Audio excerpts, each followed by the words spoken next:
Stand by to launch FanStream Sports. 3, 2, 1. Let's start. Hello, sports fans. Welcome to FanStream Sports. Nothing but pure sports. This is the JP Show. JP, it is so good to hear you back on the air. Stand by. Now, here's JP. All right, welcome into a Loser Tuesday edition of the JP Peterson Show. Just for them, not for us. Are we you losers? We're winning. Bunch of losing going on around here. What the hell's going on around here? Winning. A lot of losing going on around here. But calm down, everybody. Calm down, especially you Bucs basement. Good Lord. The sky is already. not falling. We're still 5-2. Jeez, oh, Pete's, guys. Bucs Welcome basement into is the JP causing me to Peterson Show. drink this morning, JP. Oh, are you shooting it up? I thought you just said you had a consultation with Lugo. He didn't say stop doing Jaeger in the mornings. He did not say stop. He did not say it, but he didn't say it. Good morning, everybody. How are you? Welcome into the JP Peterson Show, where we talk 2 hours of Tampa Bay sports all the freaking time. And you know what? We're not a scam. You think about it. Everything else in your life, it's a scam. But this FanStream sport, this is about as pure as you're going to get of independent journalism, non-scamming shit going on. This show right here. Think about your life and everything is a scam. This show right here, you get what you freaking pay for, people. I don't know, I think that came out right, but it's not a scam. How are you, everybody? It's a tough night last night. We got Bucs coverage. TJ Rives is going to join us this morning at about 11:15. He's up early and ready to go, so we will have him on. Yep. And we got lots to talk about. There was a lot that happened in this game last night, so you guys jump in the comments. We'll get to everything this morning. And so we don't have Scott Reynolds cannot join us this morning because he's got work to do over at Pewter Report, but we'll get him on a little bit later on in the week. We want your opinions of what happened last night. So you can do that by getting in the chat on X at the JP Peterson Show, on YouTube at FanStream Sports Tampa Bay, Ohio, DFW, all that stuff. You guys know where to go to get on the show, most of you. And if you don't, just go to Twitter. Go to YouTube. Always there.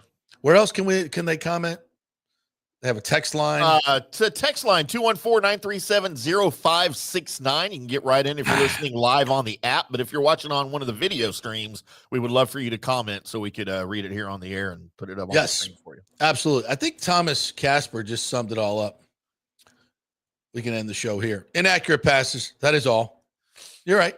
Goodbye, everybody. That was Good night. Drive safe. My biggest notation of the entire night, and I think I even tweeted it out a couple times. I've never seen this season or even in his Buccaneers tenure, Mayfield that bad. I mean, he was missing guys left and right, and that truly, there's your difference right there. If he hits a couple of those deep passes, this game's way closer. Yeah, totally different deal. This is the difference between good quarterbacks and bad quarterbacks. This is a difference between accurate quarterbacks and not so accurate quarterbacks. Baker Mayfield was not the MVP Baker that we saw this year. Why? I think there's a couple reasons, and it starts with him. We'll get to the defense. There's a lot that went on, but I think it starts with Baker Mayfield. I thought his motion last night was different. I thought he was coming a little bit more over the top, and for a couple of reasons. Number one, he had nowhere to go. The Lions did a tremendous job of pushing the pocket forward and collapsing from the outside and not leaving that space, that gap that Baker loves to shoot up to his right, get out to his right, make plays. You go back, and we've said this so often. You watch Baker play, I would say a good 45% of his plays are off schedule, out of the pocket. And the Lions did a tremendous job of game planning against Baker Mayfield. And this becomes a problem. Everybody, the Saints are looking at this going, okay. So we don't necessarily have to sack Baker Mayfield. We just got to crowd him because Baker is still 6'1", and I think that was a little bit of why you saw him coming over the top so much. Yeah, how many passes were batted down last night? 3? Oh, at least, yeah. 3 or 4? Yeah, 3 or 4 were batted down last night. because the closer you get to Baker and crowd him, the less easy it is for him to get the ball out over the top. So I think he was almost trying to change his motion a little bit to get the ball out because he didn't have windows. And when you don't have windows and you're a smaller quarterback, you gotta kind of manipulate yourself, your body. And Baker does a tremendous job at this all the time. Last night, he struggled. Yeah. He just struggled and to get the ball over the front of the guy, and there was nowhere for him to go to get out into open space. If you go back and look, he was constantly looking to step up, and he couldn't, so then he had to go backwards, and that's not his normal thing. And when he got out, he made some plays.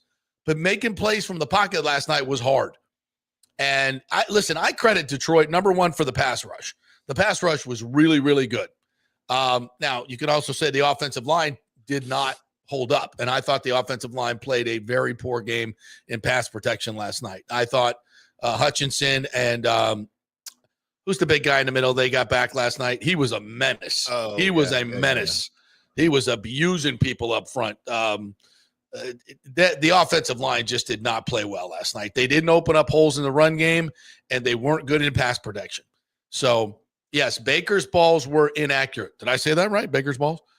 He was inaccurate last night. I think it had to do with the pass rush, and I think he's a little banged up. He said it after the game. He said, "I'm banged up, but I'll be all right. I'll be ready to go on Sunday against the Saints." And so he's banged up. I think his legs are bothering him. When you have whatever's going on with his right knee, that's his plant leg. So whenever you have something going on there, that's going to make you inaccurate as well. So accuracy was a big problem last night. Guys weren't getting open because, listen, this is what I would do if I had a bunch of backups at defensive back. I'd say, guys, we're going to hold our asses off tonight. And if we get called, fine. If we don't, even better. They were allowing a lot of clutching and grabbing last night. And if you can clutch and grab receivers, you can be a special teams defensive back and play well. Now, the officiating last night was ridiculously awful. The adjudication of the game was awful. And John Hussey, this guy's got an issue. He wants to control everything. He thinks he's got it under control. He doesn't. That was a debacle last night of officiating. Dude, that's so many levels. That replay that they overturned and then overturned. I have never seen anything like that ever since replay started back in the day. For them to overturn a call and then go back and go. And by the way, they were right the first time. That was a first down. 100%. It was a first down. And I don't know where the call came. Once you make a decision and make the announcement on the field to go back and take it away, I have never heard of that before. Plus, he challenged the catch. He specifically challenged, or Hussey said, Detroit is challenging whether the player completed the catch to the ground. That's what he said, right? He didn't say we were challenging the spot. He said, we're challenging whether the player complete. Okay, so you make a specific challenge. Now we're going back and looking at the spot? We weren't challenging the spot. You're not allowed to do that.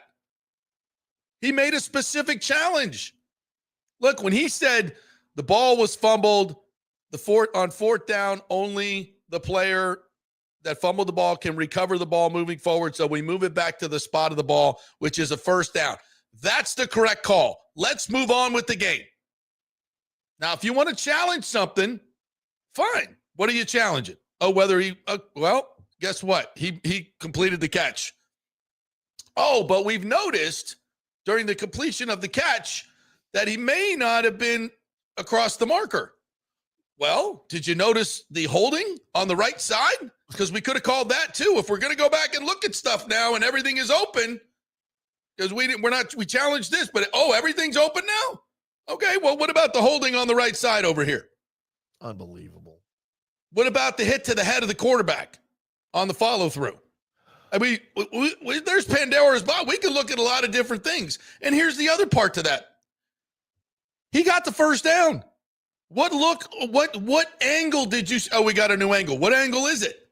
I'd like to know, because the angle we saw down the line, he got the first down. And if you're going to overturn it, we need what? Indisputable evidence. Did you see indisputable evidence that he didn't make it across the line? By the way, what is the line? Because you didn't spot the ball and do a virtual measurement. You never did that. So where's the line? Because the yellow line is not official. No, the yellow line is not official. And the down the line shot certainly looked like it's where the ball hit, when his knee hit, where was the ball? And by the way, you couldn't get a indisputable angle of actually when the knee hit and where the ball was. And here's the biggest part of this, Timmy, that just, if I can go on another rant, you're killing the game. Like, get on with the fucking football game. Every fucking, and you know what else? In college football, we're stopping the game every 2 minutes for a 4-minute review. It's ridiculous. It's like, at this point, I don't care. Can we just play football? I'm so tired of looking and listening to officials and arguing over this shit every goddamn game. Can we just play football?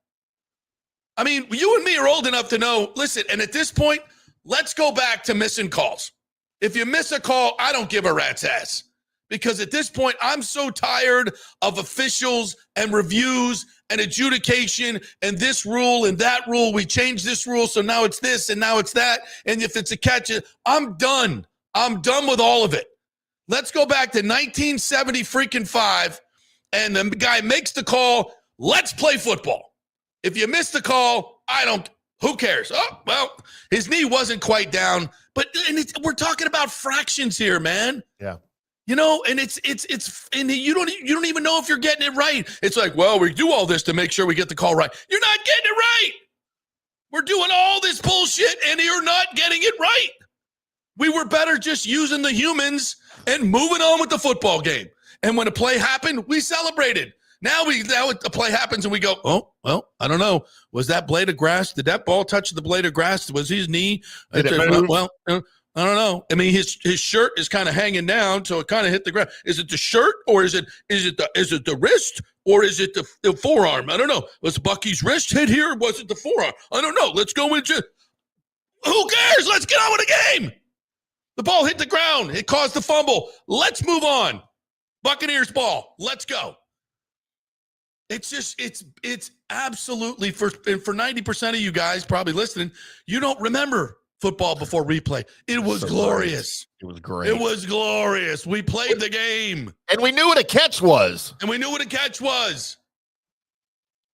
This is not supposed to be what this is. And by the way, now we're running into all these issues about the NFL clearly is changing games over plays. And everybody's like, oh, that's not the reason we lost the game. Actually, it is the reason you lost the game.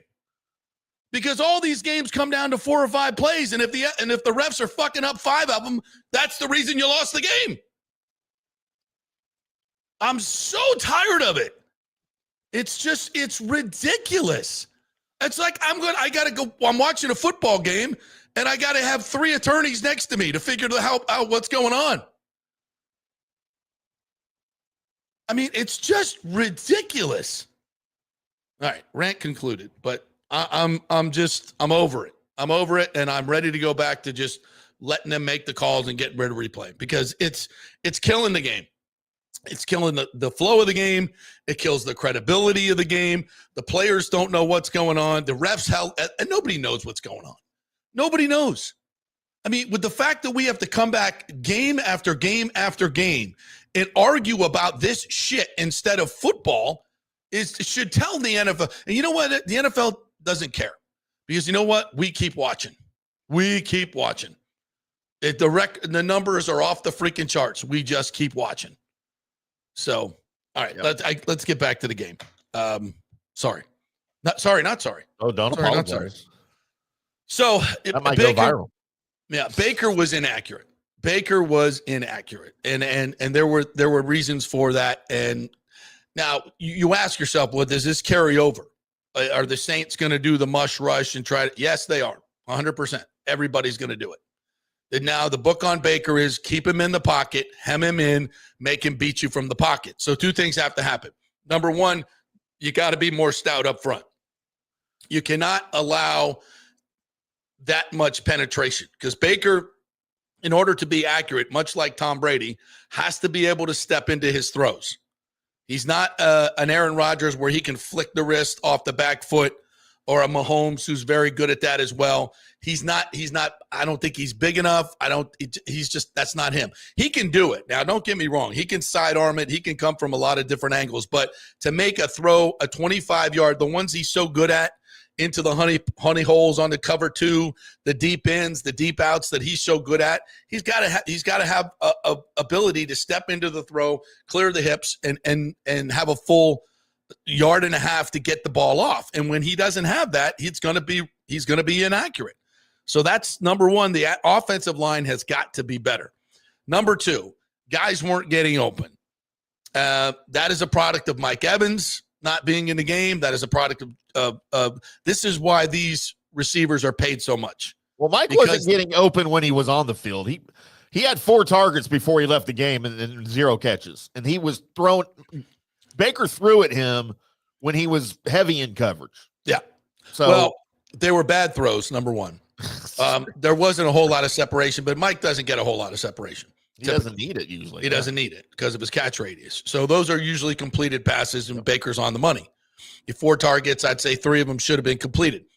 And I think they were all bad throws. I don't think Mike and the last one Mike actually caught until he was concussed and hitting the hard turf.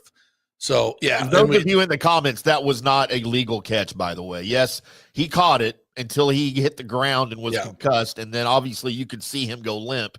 So, but it's back in the day, that was a catch. Yeah. Now you got the complete the catch Super Bowl bullshit touchdown against the Broncos. Yeah. For the Cowboys, and that was a catch as he dropped the ball when he hit the ground. But nowadays, you got to hold on, and I don't know why. I don't know why they mess with it, but I don't either. That was not a catch. You know, if he was not concussed, he would have held on to it. It would have counted, and life would be peaches. But yes, you were concussed, and the pain of breaking your clavicle as you hit the ground as well. You just knew something was up. Oh my gosh, that was brutal to watch. Yeah, and he was out. He was out cold when he hit the turf. He was out cold, and then when he came to, he felt the immense pain of a broken clavicle.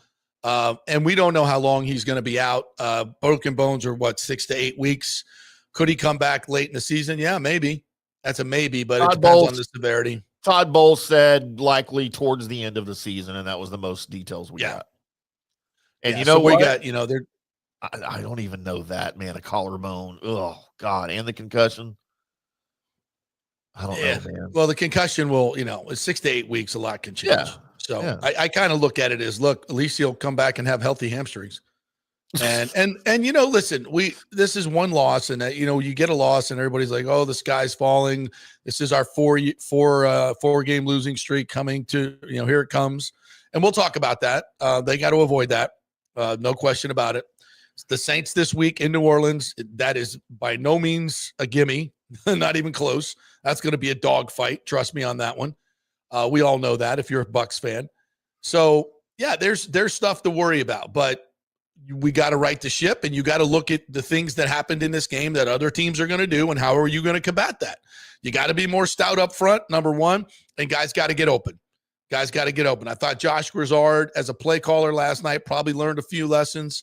They needed to lean on the run game a little bit more last night, but even that wasn't working. But I think you needed to stick with it a lot more. You got behind, and it felt like you were out of the game, but you're not really.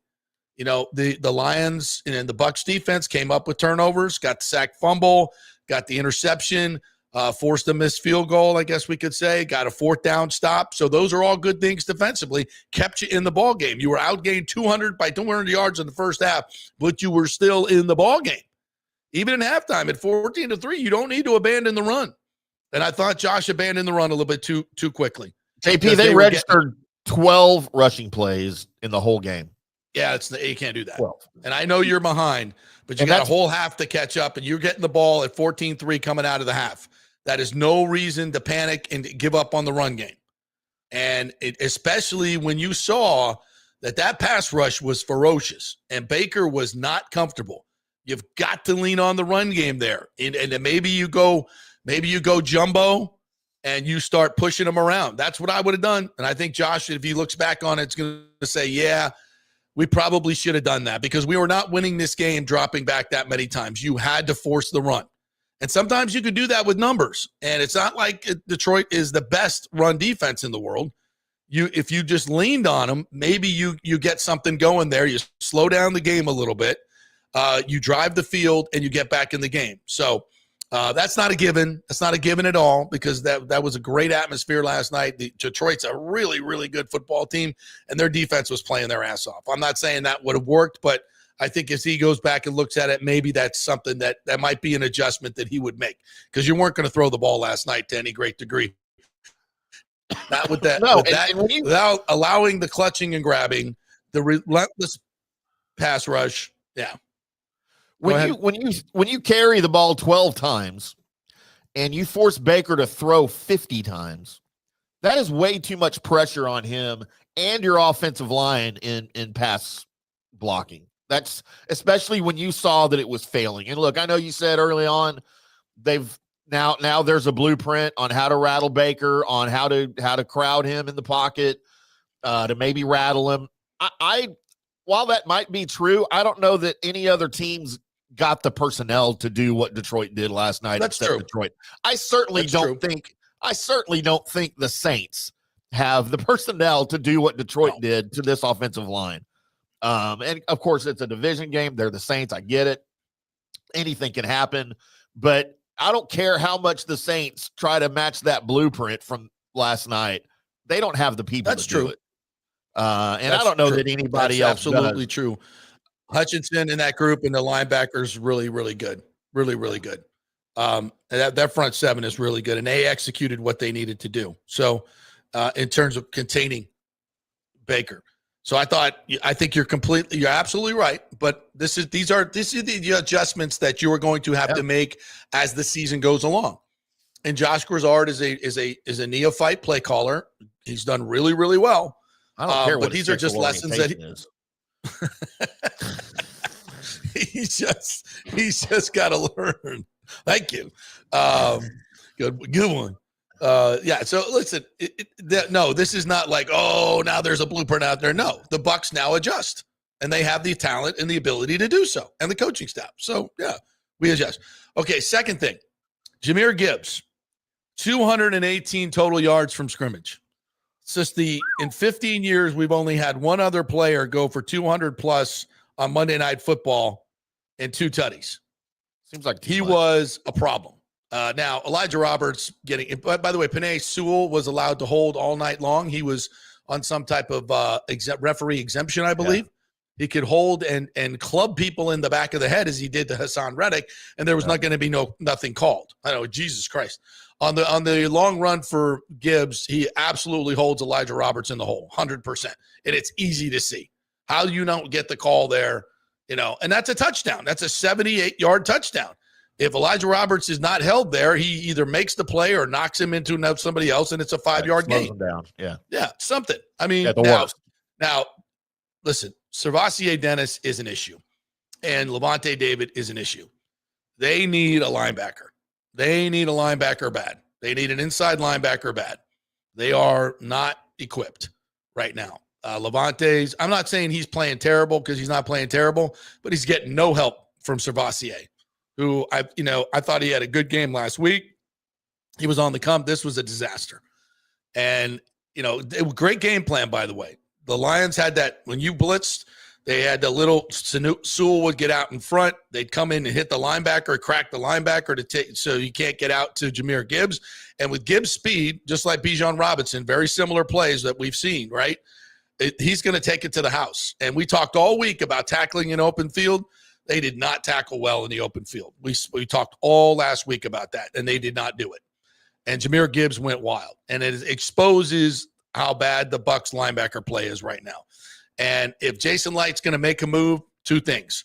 Inside linebacker, go find an experienced inside guy who can make plays in the run game and the pass game. I haven't looked at the list of guys that might be available, but as teams fall out of contention, we got to look at their inside linebackers and their contract situations and see what's up. Because we got to find somebody. Servassier is not, He's still young. He's really, really young. I don't want to write him off totally, but he's struggling. And Levante usually can make up for it, but he can't. He used to make up for Devin White all the time because of his, but I don't know if he's got the speed and the ability to make up for Servassier anymore. He's playing his job. He's doing his job just fine. Levante's playing, but he used to be able to make up for the other guy, and he can't do that anymore. This guy's got to hold his weight and be a playmaker, and I think this defense would be tremendously better if they got someone experienced and a good tackler fundamentally. Like you saw on I think it was the other 28-yard Gibbs play where Servassier gets out there, and he's got Zion on the outside. So, and he does a Devin White. He runs, high all the way over in a full sprint. You can't do that. Linebacker 101, bro. You got to break down. You got to break down, hem him in, use Zion and the sideline as a tackler, and it's in a 6-yard gain. Instead, you run past it and you knock Zion off. You block your own guy. It's just it's fundamentals. Block, break down, come in under control, hem him in, and make the tackle. But we've seen him do this a couple times now. So, by the way, not to change topics, did you see what Devin White did in Las Vegas? He's been playing well, hasn't he? 16 tackles with 6 solo it was a 31-0 blowout by the Chiefs, but it wasn't because of Devin White. Where was that guy? When you get 31 points scored on you, those might be a lot of empty tackles there. 20, you're tackling guys 12 yards downfield that you were supposed to cover, or 20 yards. It's a tackle, but you didn't do your job. That was a lot. Devin White got a lot of those. So I'd have to go look at the film. But, when you lose 31-0 and they're doing whatever they want offensively, he's been their best defensive player in the secondary in the last 3 weeks. He's got the tools. Yeah. It's always been here.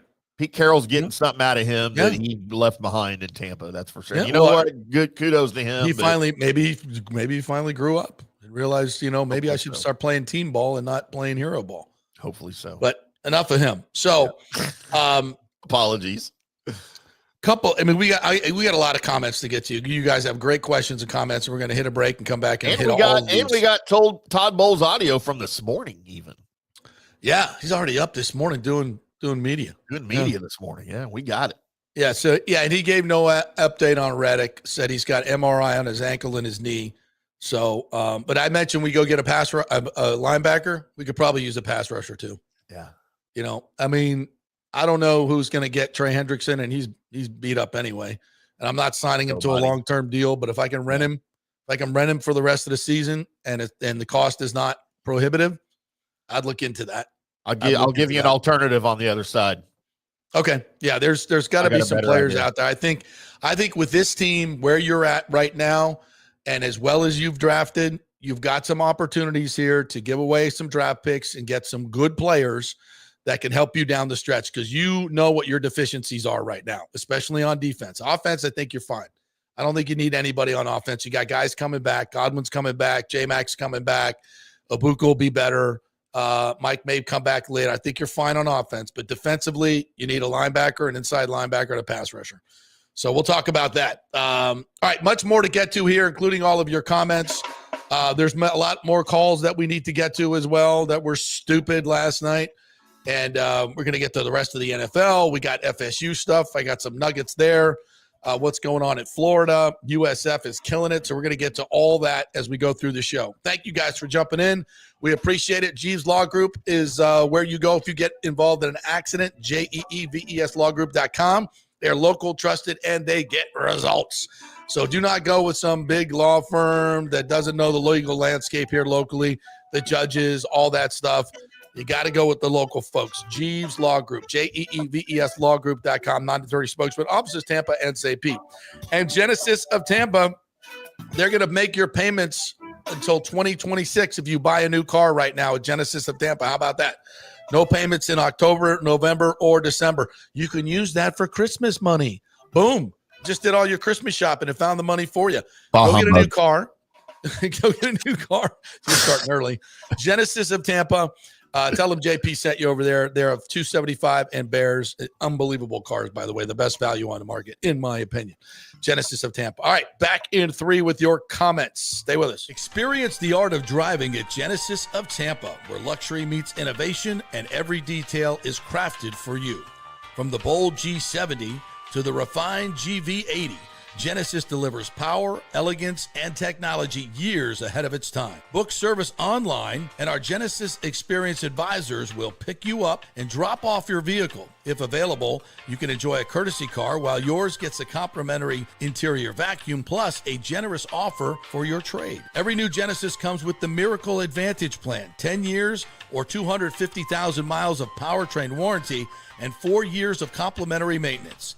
Visit us at 801 East Bears Avenue or online at genesisoftampa.com. Genesis of Tampa, luxury redefined. Italiano Insurance would like to congratulate the Bucs on their 50th anniversary season. And you know what? We've been here for every season and then some, over 60 years in business. We've seen some smart coaches with great game plans, but if you don't have flood insurance or business insurance, that's a terrible game plan. That could ruin you financially. You don't want to take that L. So call 813-877-7799 and let their friendly agents quarterback your insurance and save you big money. Italiano also sponsors our FSU report every week, so go Noles. 813-877-7799 or go to italianoinsurance.com. JP here for Riveters, our new official sports bar and grill of the JP Peterson Show. And just like our show, no BS, no corporate chain feel, just amazing, authentic folks serving great comfort food in a casual atmosphere at unheard of prices. Riveters is located just south of Raymond James and Steinbrenner Field on Dale Mabry, walking distance to the park, so free parking, great place for pregame and postgame. Let's talk about fresh food. Nothing is frozen. Burgers, wings, prime rib, roasted fresh daily, never frozen. That makes a huge difference. The mahi, the salmon, also super fresh. All our sauces are original recipes made in-house.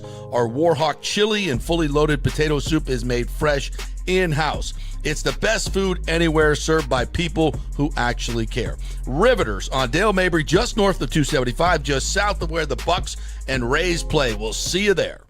Are you looking to renovate your home, rebuild after the hurricanes, or build your dream home from scratch?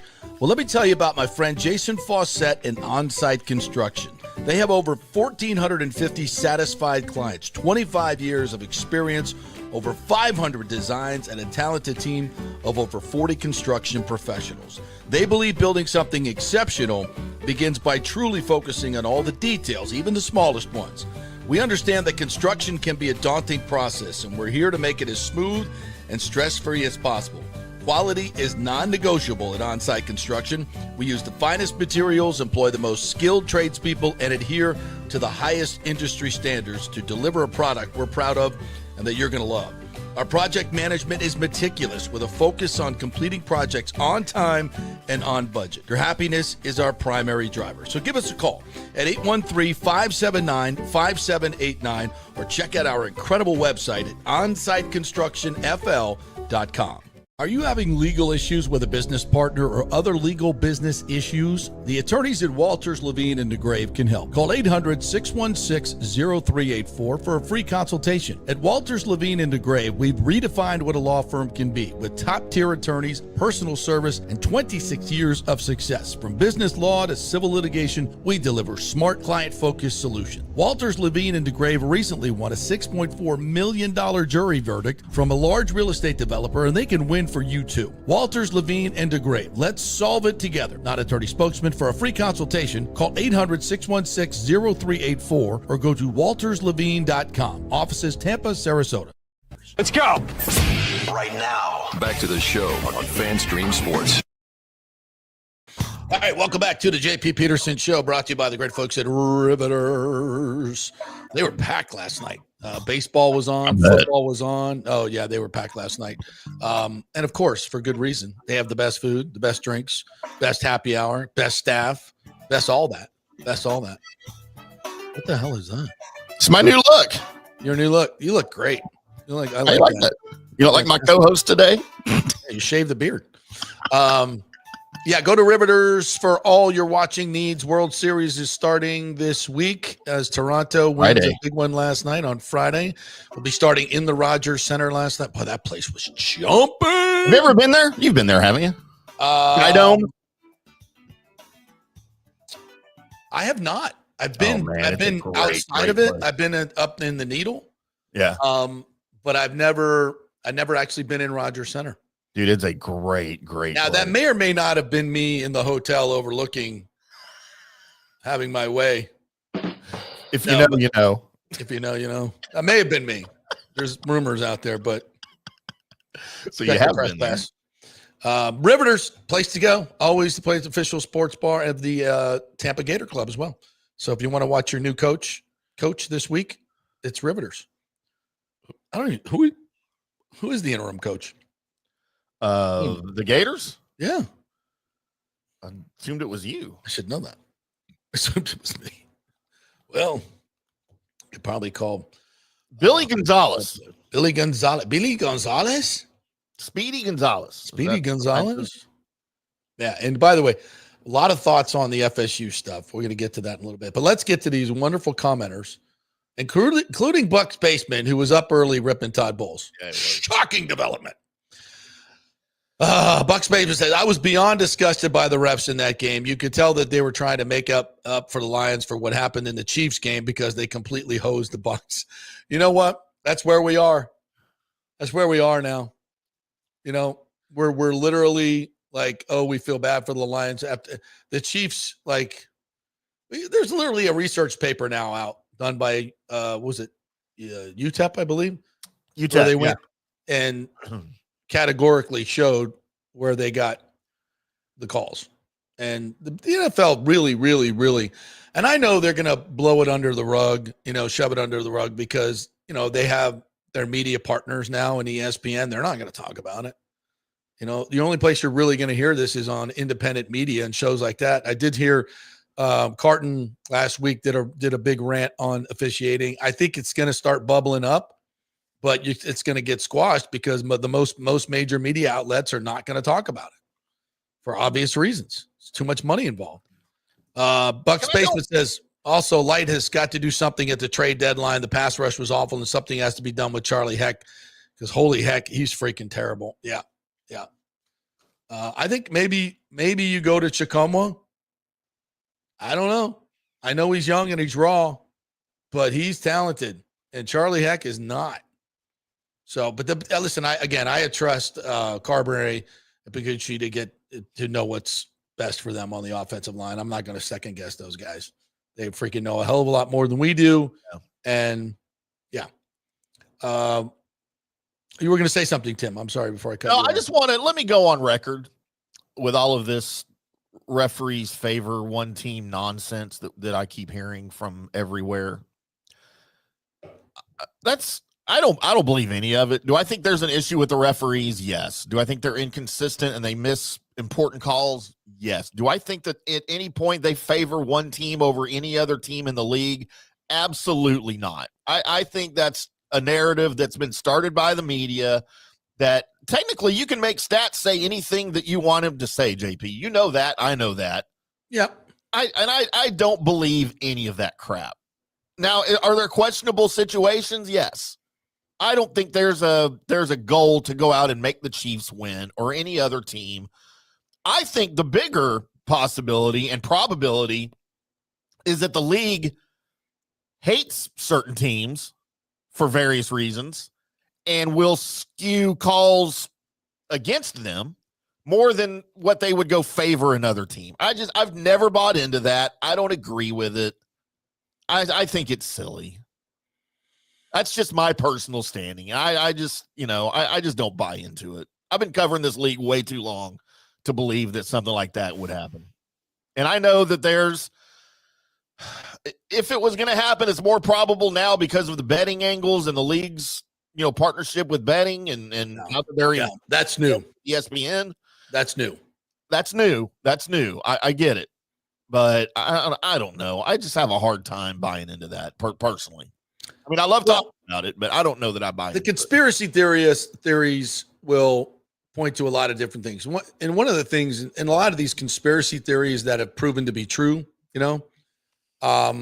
is because there's a lack of transparency. Agreed. A lack of transparency, first of all, allows a lot of people to ask questions if we're not getting full transparency, and we're not on these calls until they open it up to full disclosure like the ACC does, unless it's a late game and they're not staffing the booth in Charlotte, which is what happened to the FSU game. Yeah. More needs to be talked about that. I need answers. Yeah. But until they go to full transparency, there's going to be questions, and rightfully so.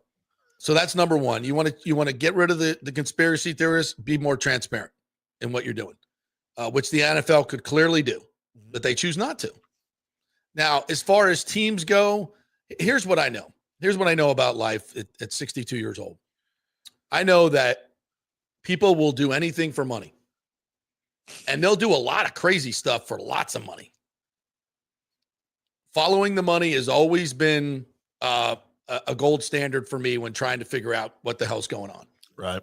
And when you can change calls at a whim that can make you and your partners hundreds of millions of dollars, depending on where the money is laid, you're giving human beings the opportunity to do something that they normally will do because their ethics and their morals are not what they used to be. We don't have any of that anymore. There's not a culture of morality, ethics, honesty in this country anymore. That's why everything is a scam. So I think I don't want to believe it, but my experience over the last 5 to 6 years, especially, I've come to know, you know what things I used to know are not true. And I've been lied to a lot. And now I know that. And so I'm suspicious of everything. I've always been a very suspicious and always questioned authority my entire life. From the moment I started reading the Warren Report when I was a kid and getting into the JFK assassination. And I'm like, explain that magic bullet thing again. I knew that people were lying to me. And it was the institution that we all had so much faith in. Our government. It's the United States of America. We are the ultimate democracy. Our government would never lie to us. Wow. So now when you think, oh, they wouldn't do that. Yes, they would. Oh, they're not doing that. Why? They wouldn't do that. Why? Because why? What's the,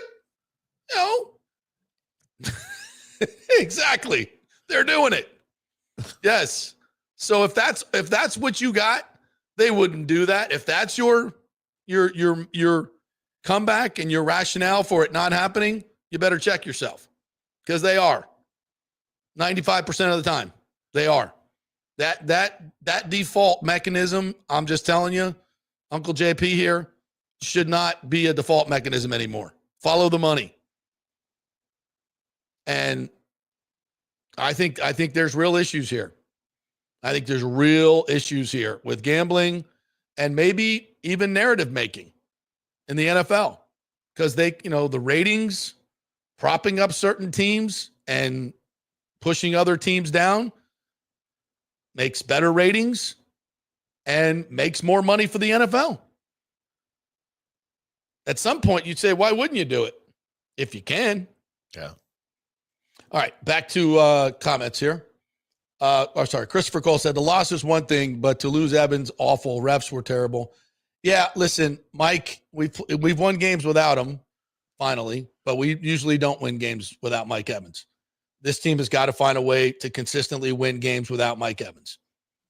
And that's going to be a challenge because a lot of what this offense does is predicated on Mike Evans. Kenneth McCleary says, first and foremost, I'm sending healing vibes to Mike. Yeah, absolutely. Not to mention that I'm counting that play as a spectacular catch. Unfortunately, by rule, it wasn't correct. And he says, good morning to the Petermans. Yes, as we'd love to do every morning. He also says, Kenneth does, I hope that there's nobody berating Baker Mayfield for that performance, which it was a bad performance. He was off pretty much all night, but he's bound to have a game like that at some point. Absolutely. This is the NFL, and every team is good, even despite injuries.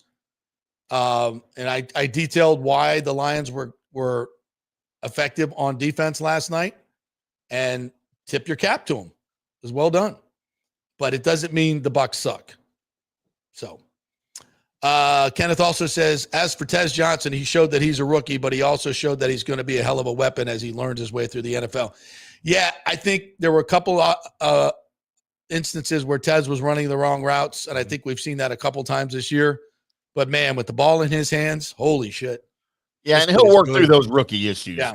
He's got enough veteran presence in that room, in that wide receiver room, even aside from the coaching staff, that will help him through those things. And I guarantee you, he got a talking to last night a couple of times. You can see it on the sideline. Yeah. Yeah. But, the stuff you can't teach. Wow. You got it. Wow. That touchdown run. Holy shiz. By the way, am I the only one in the world that didn't know that he was adopted by the Knicks family? Yes, you are. I knew before last night, but I just found that out. It's a crazy good story. It is crazy good story. And they showed the video of Bo Nix, on draft night, and Tez was right there to his left. How about his mom? How about his mom saying, son, I'm struggling and I can't do it for you. Maybe you could go with a family that's going to really help you reach his potential. And he's still in touch with his mom. So it wasn't that's such a touching story. Yeah, the bigger storyline there is that she kept in touch with him, and didn't just abandon him and push him off, but she stayed in contact because that's what she thought was best for him. And it probably broke her heart. Yeah. Oh, that is. I'd like to know more about that. Yep. Rick says 5-2, the great Sam White's line. Let's see what Todd Bowles is made of this year. That's right. Rick says, not a scam. Why are you asking for money? It's been a while. Shut up, Rick. Yes, we like your super chats and that little screen down there to the left. Hey, just because people ask for money doesn't mean it's a scam, okay? There are legitimate reasons to ask for money. Right. So we can continue this independent media that we do, but when you give me money, there are no strings attached. JP needs new underwear. That's right. If you want to give me, if you want to come in here and say, listen, I'm going to sponsor your program, but you got to stop talking bad about Stu Sternberg. I mean, it might happen now because he's not to say that conversation wasn't had, because it was. Yeah. And I said, no, sorry. And that conversation's happened many times, folks, in different ways. And I'm not going to make a big deal out of it, but my mentor was Chris Thomas, and he and I shared the journalistic ethics and that we share. And it's the reason I'm here independently, and I'm not working for corporate media. Days, to be honest. I'm not working for, because I can't do it. I tried. I can't do it. Sorry. More Right Rudder says, what's crazy is if Baker hits Tez late in the fourth, it's a one-score game. Yes. Yeah. Yeah. We haven't talked about it. I mean, this game, we were in this game. It just took, and that one to Tez, you're right. Did you see Baker kind of he changed his motion? Yeah, he double clutched. He changed his motion. He kind of he's like, oh, he's so open. I've been inaccurate all day. I'm the self-talk that's going, I'm just going to lay it out there. I'm just going to lay it out there nice and easy for him. He's got room to run. Just Baker never looked comfortable. He never looked confident. And that happens. No, you remember early in the game when he was flushed out to his left and he was trying to run the ball like we've seen him do all season successfully, and he got tripped up by the turf monster? Yes. I knew then. I'm like, crap, this is going to be one of those nights. Yes, you're right. I remember thinking the same thing. Yep. He just does. It's just not Baker tonight. Yeah. And you know what happens? And he's, to this point of the season, he's been beat up. Yeah. I mean, he is the ultimate warrior. I'm telling you, folks, this guy's working with he should be on the injury list every week. He's probably working with about 6 or 7 different things. The bicep thing, the knee thing, the ankle thing. He's beat up. He's got his bell rung a couple of times too this season. Yeah, exactly. So I think you get to a point where your body's just so beat up that it's not, you're so sore you can't play the way you want to play. And I think we saw a little bit of that last night. He needs to sit in a cold tub the entire week. Yeah, Rick says Baker never got comfortable. Batted passes early, had him throwing high all night long. Yeah, that'll change your motion as well. Sergio says, stop blaming the refs. Yes, there were bad calls, but at the end of the day, Mayfield played horrible. Missed tackles too. Yeah, that's true. That's true, but so is the ref suck. That's true too. And listen, you could say, "Oh, it didn't cost you the game." If I reverse 4 of those calls, we're in the game. We're in the game. Simple as that. So it does matter. It matters a lot, actually. I'm not saying, and again, it's not the reason you lost. The reason you lost is the other stuff. But those things contribute tremendously sometimes. Nathan says Bucs had no answer for Jahmyr Gibbs. Yep, that's linebacker play. Marty Aaron says Detroit kicked their ass. It happens next game. True. Yeah, Detroit's a good football team, and they played at home, and they were coming off a loss. Yeah. I expected a little bit more from the Bucs, frankly. So did my betting dollars. But, yeah. More right Rudder says that was pissed off Lions team, too. Bucs need to do what elite teams do after loss and respond with an ass kicking. Yes. Yeah, I'd hate to be New Orleans this week. But you got to go do it. Yeah. These Bulls teams in the past few years, they hit a streak. Guys are beat up. They don't respond very well. You go on 4-game losing streak. So is this team different? Is it deeper? Is it better? Does it make better adjustments? Can they get off the mat midseason against good teams? And this isn't a good team this week, but it's a tough challenge given the circumstances. Mm-hmm. Would you give any consideration, and I'm not saying I think this should happen because I don't, but would you give any consideration to starting Bridgewater this week? Yes. Yes. And I know you got a week off coming up, but the way Mayfield played last night and the way we think he's banged up, I'm concerned about him being beat up. I think 2 weeks are better than 1. Yeah, I'm concerned and he's about always him there. If Bridgewater struggles, you can always put him in. Yeah, but I would hard consider that this week. And for those who say, "Well, we can't go to our backups," look at what Detroit's backups did last night. Teddy Bridgewater's won a lot of games in this league, and he's probably way more comfortable now with what he's got to work with. And you should be able to run the football, control this football game. I'm not saying, look, if Baker's just a little beat up, if he's really beat up and needs rest, I don't think it's a bad idea. I really don't. They won't do it, but I know. No. Mr. King says he was short. That was the right call on Otten. Okay, Mr. King. Where was the measurement? Where was the virtual Why didn't they spot the ball and measure it?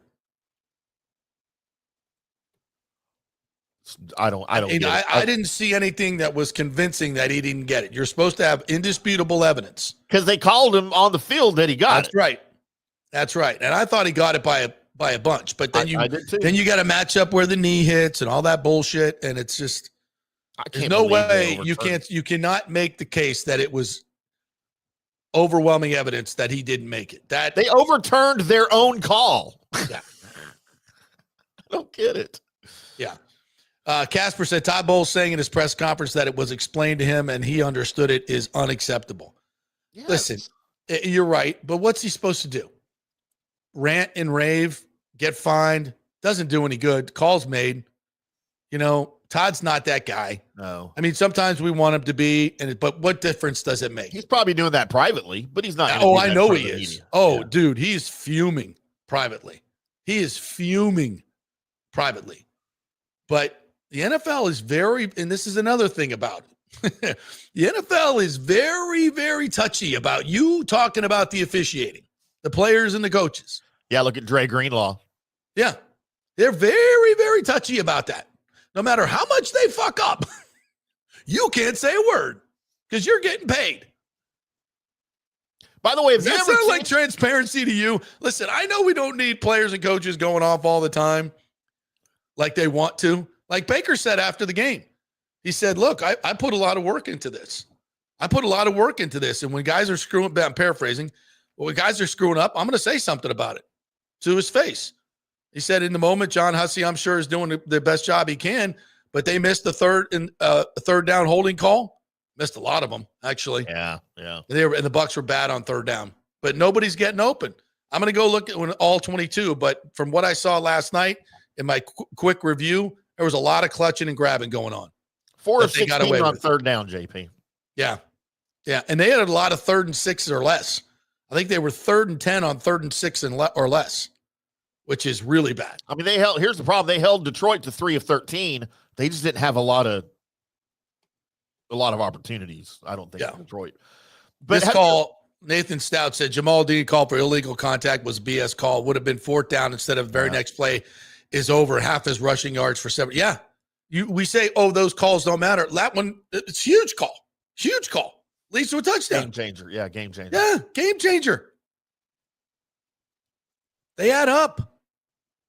You know? JP, so I mentioned the Dre Greenlaw thing. I don't know if y'all go ahead. about that Talk about that. No, we have not. So in the massive come from behind victory in Denver when the Broncos scored 33 fourth quarter points after having a 0.02% chance to win the game, according to whatever those metrics are, entering the fourth quarter. Dre Greenlaw, who was in his first game for the Broncos after being injured all season, and I don't know what this was about, but he had verbally accosted. It wasn't physical, but he verbally accosted a referee walking off the field after the game. So he's out versus he got suspended by the league, by the way. I've never seen a referee, though, throw a flag after the game when the clock's not running and the game's not going on. That referee threw his flag as high as he possibly could. And we're like a minute, 2 minutes after the game. The players are walking off the field, and I see that. Oh my God! That flag go up in the air, and I'm like, "What the hell is that?" That's like, somebody come get me. I'm about to get my ass beat. Yeah, and I still don't know what was said. That was like firing a flare gun. Like, help! Where's my other zebras? I'm about to get killed. Zebras assemble! Hello.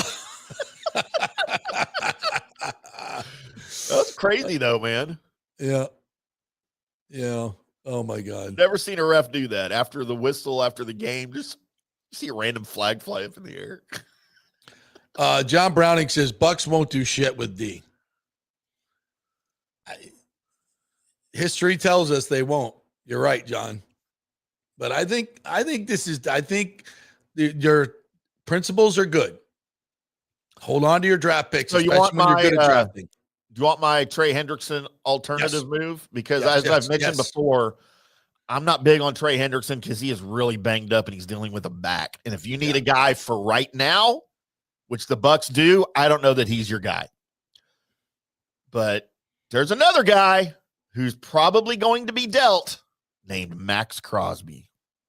Ooh. Who would help you. But he's got a long contract. Well, do you want to win, JP? Yes. How old is he and how long is that contract? My brain says $38 million a year and he's 29, 30. One moment, please. Yeah. He is. Come on, intrawebs.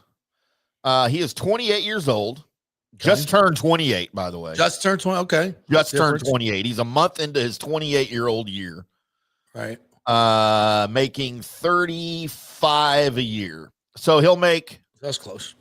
So his cap hit this year is 38. Next year's 35. 2027 goes down to 29. So it goes down every year, and then you've got a potential out after 2027. That he will become a regular free agent after 2029. So, dude, I don't hate the contract for that age at 38, 35, 29. No, I don't hate that contract at all, dude. He's a devastating player.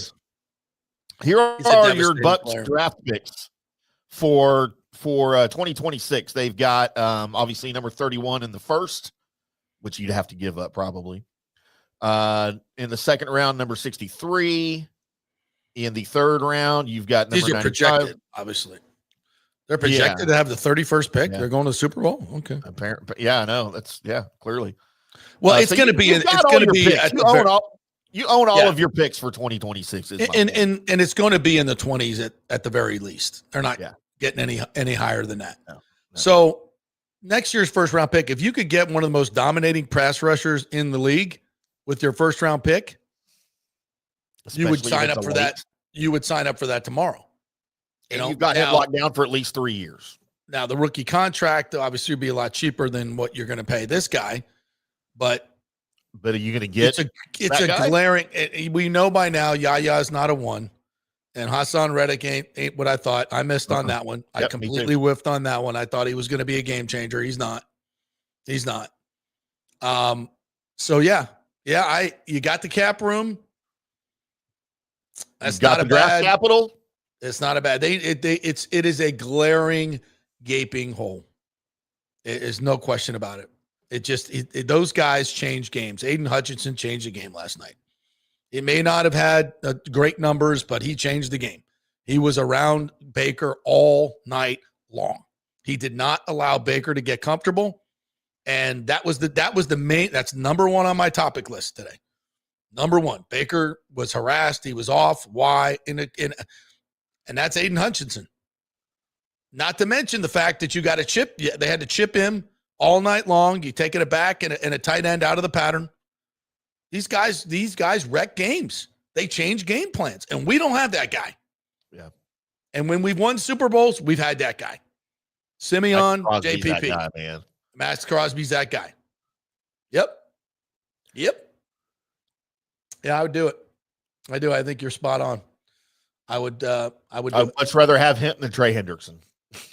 Karen Clemente, good morning, Karen, said sports betting is also ruining the game. How much is Vegas influencing things?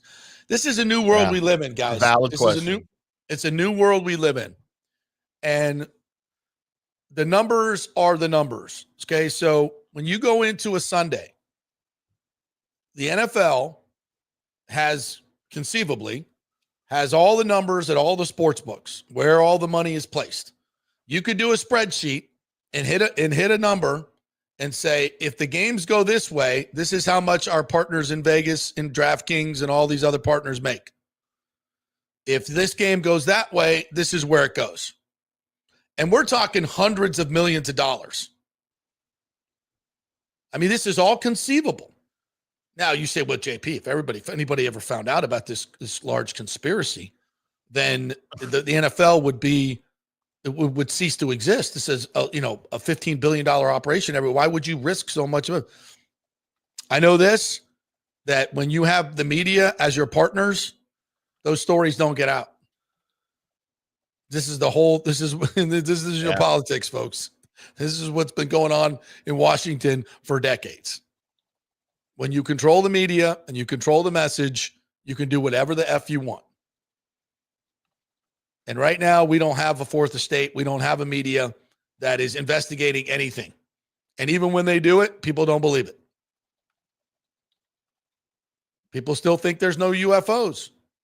People still saw one.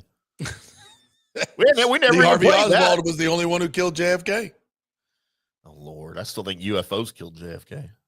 Ooh, now there's a conspiracy. How you like that? So, listen, this is totally new. The NFL has never been to this place where they have all of their partners are invested in gambling. Billions of dollars are being wagered on these games, hundreds of millions. And you can affect the outcome with this non-transparent New York and anonymous entity that changes games and changes outcomes of gambling. You know what you'd have to show me? Show me another situation like this where people aren't doing it. Show me another situation in business where you can enact a business model like this and they're saying, no, that would be dishonest. That would be dishonest. We can't do that. That's immoral. We can't do that. Doesn't exist. So this would be an outlier. If the NFL was completely on the up and up and not taking advantage of this humongous opportunity they have to make hundreds of millions, if not billions of dollars, that would be an outlier. Am I wrong? Well, JP, if somebody found out, that's not the way it works anymore. Even if people find out and have documents that show this is what happened, people go, I don't believe it. And everybody wants their NFL. We don't want, what are we going to do? Not watch? It's too big to fail.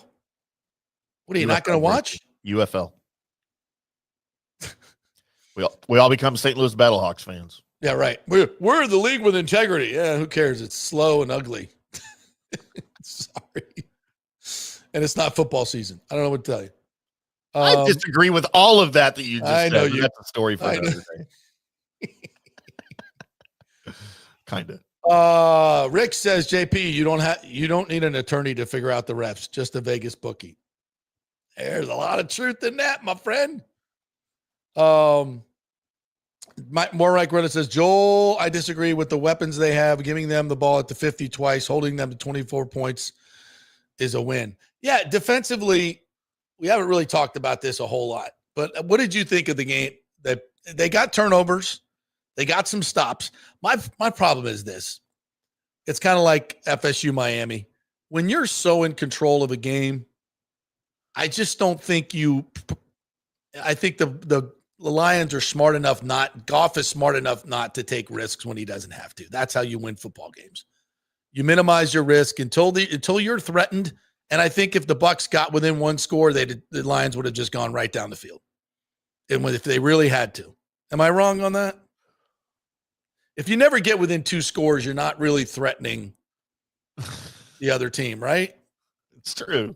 So I don't know. I have to I take it with a grain of salt that the defense held them to 24 points. I think if they needed to score 31, they would have. I don't know. Maybe I'm wrong. But I think the first half, they did whatever the hell they wanted to do offensively. So, when you make did you make adjustments? Okay. Yeah. But again, when we threatened, what happened? They went right down the field and scored. When it came 14-9, what happened? They went right down the field. 5 plays scored. I think it was 5 plays. So, yeah. Joel Forsland says, definitely poor offensive game plan. Somebody else said roll Baker out. Yeah, I think you needed to put him on the move last night. When you saw that he was uncomfortable, you needed to change his launch point, I think. I mean, it didn't matter. He was inaccurate no matter where he was throwing from. Yeah. I mean, I thought the same thing. You got to get him rolled out more on whatever. But yeah, to your point, even when he got out of the pocket, he was a little off. Mattered. Yeah. It wouldn't matter. Joel says, if Saints game is close, we got problems. This team is horrendous, the Saints. I haven't watched a lot of Saints football, but I'm glancing. They're bad. They're really bad? They're really bad. And I will painfully say this, and it pains me to say this. The only good thing going for the Saints this season is coaching. Oh, it pains me. Yes, because you were not a Kellen Moore fan. No, or I'm sorry, Ellen Moore as his name is, and a misogynistic shot as well. You know where that comes from, right? No. So in you don't remember we played this on the air in his opening press conference. The owner of the Saints, what's her face of the Saints, announced him. We're so happy to have Ellen Moore as our head coach. No, she did it. We played it on the show. Well, I can't remember a lot of things we play on the show. Yeah, no, so he's always Ellen Moore now to me. Wow, that's worse than Mark Allstott. JS says, were the pass pro issues from last night a result of the injured O-line throughout the year? Yes. The right guard was bad last night. And so your right guard and your right tackle are not great. They're not good. They're backups for a reason. Career backups for a reason. So, yeah, when you go against a good front, that's why we've been saying all along 5-1 is like stealing with all the injuries you've had. This was eventually going to happen.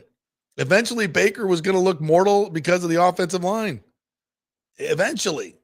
And that's why you're ecstatic to be 5-2 with all these injuries.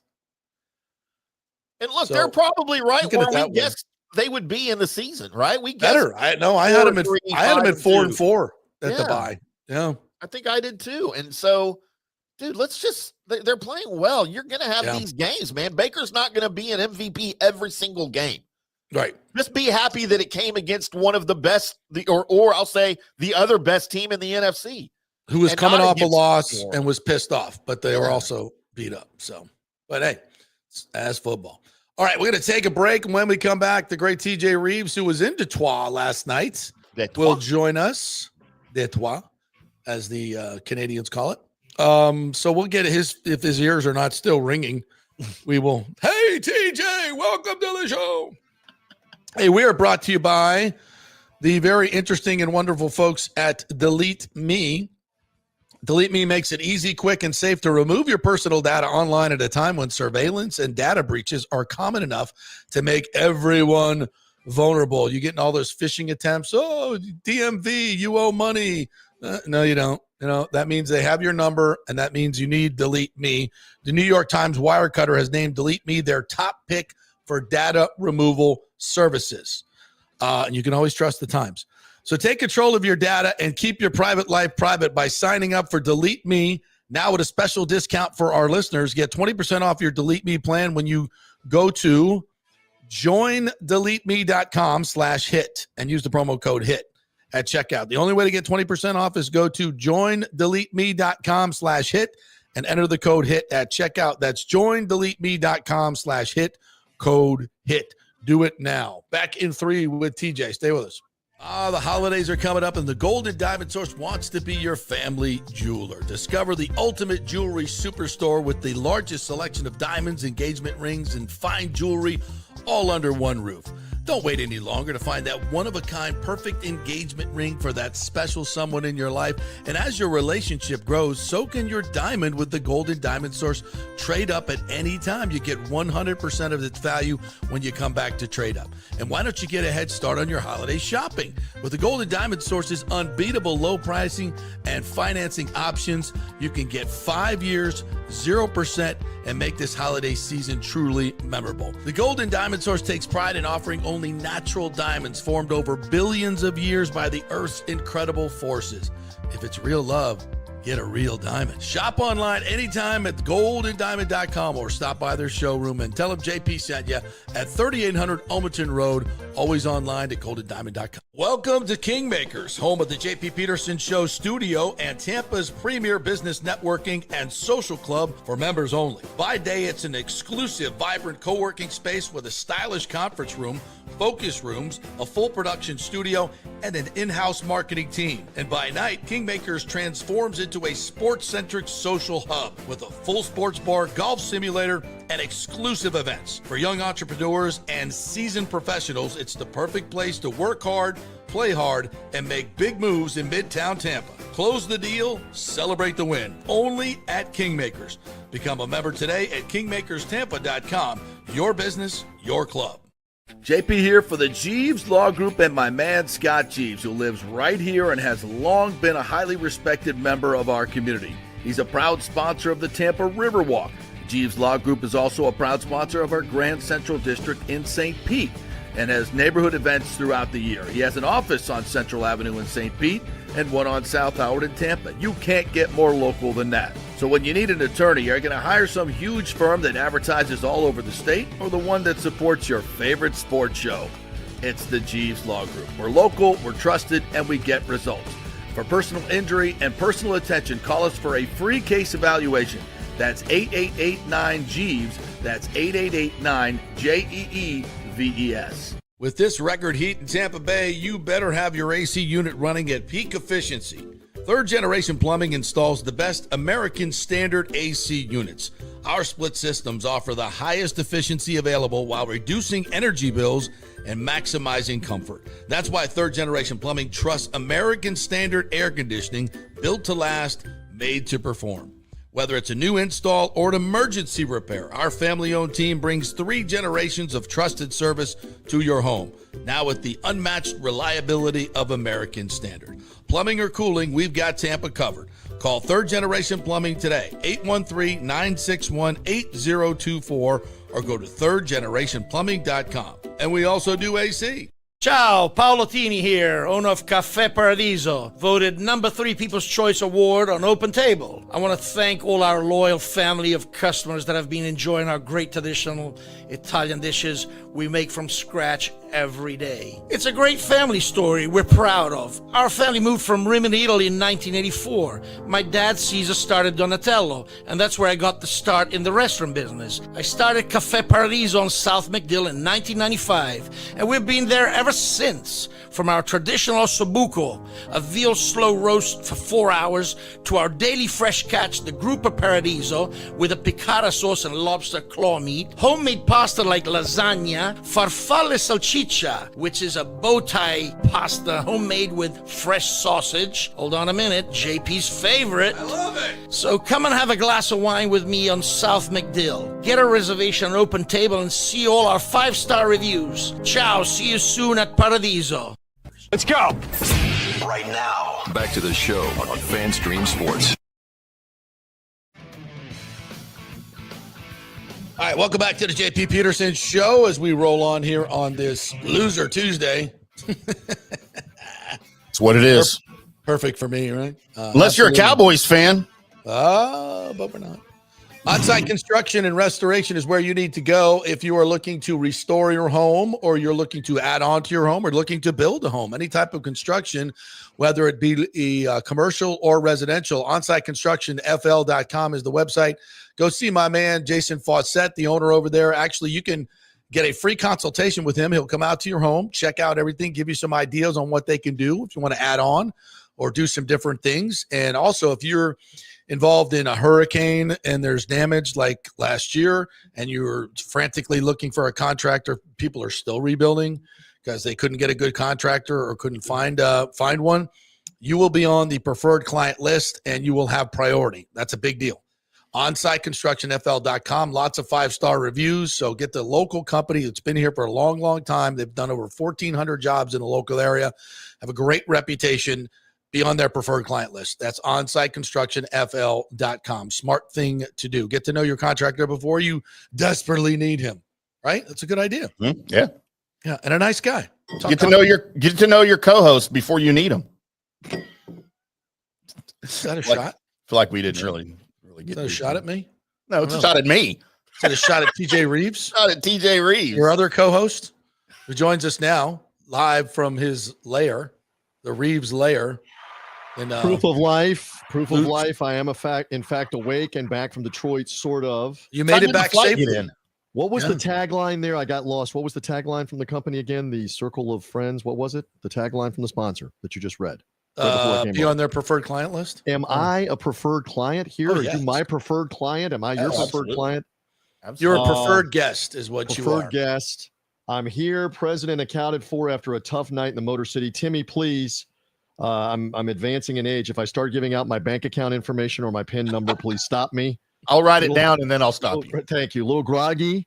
Got in about 3 a.m. You always love the deets. Yeah. The Palatial Reeves Palace about 3:50. The dog acted like she hasn't seen me in years. So we're up, we're awake, we're around.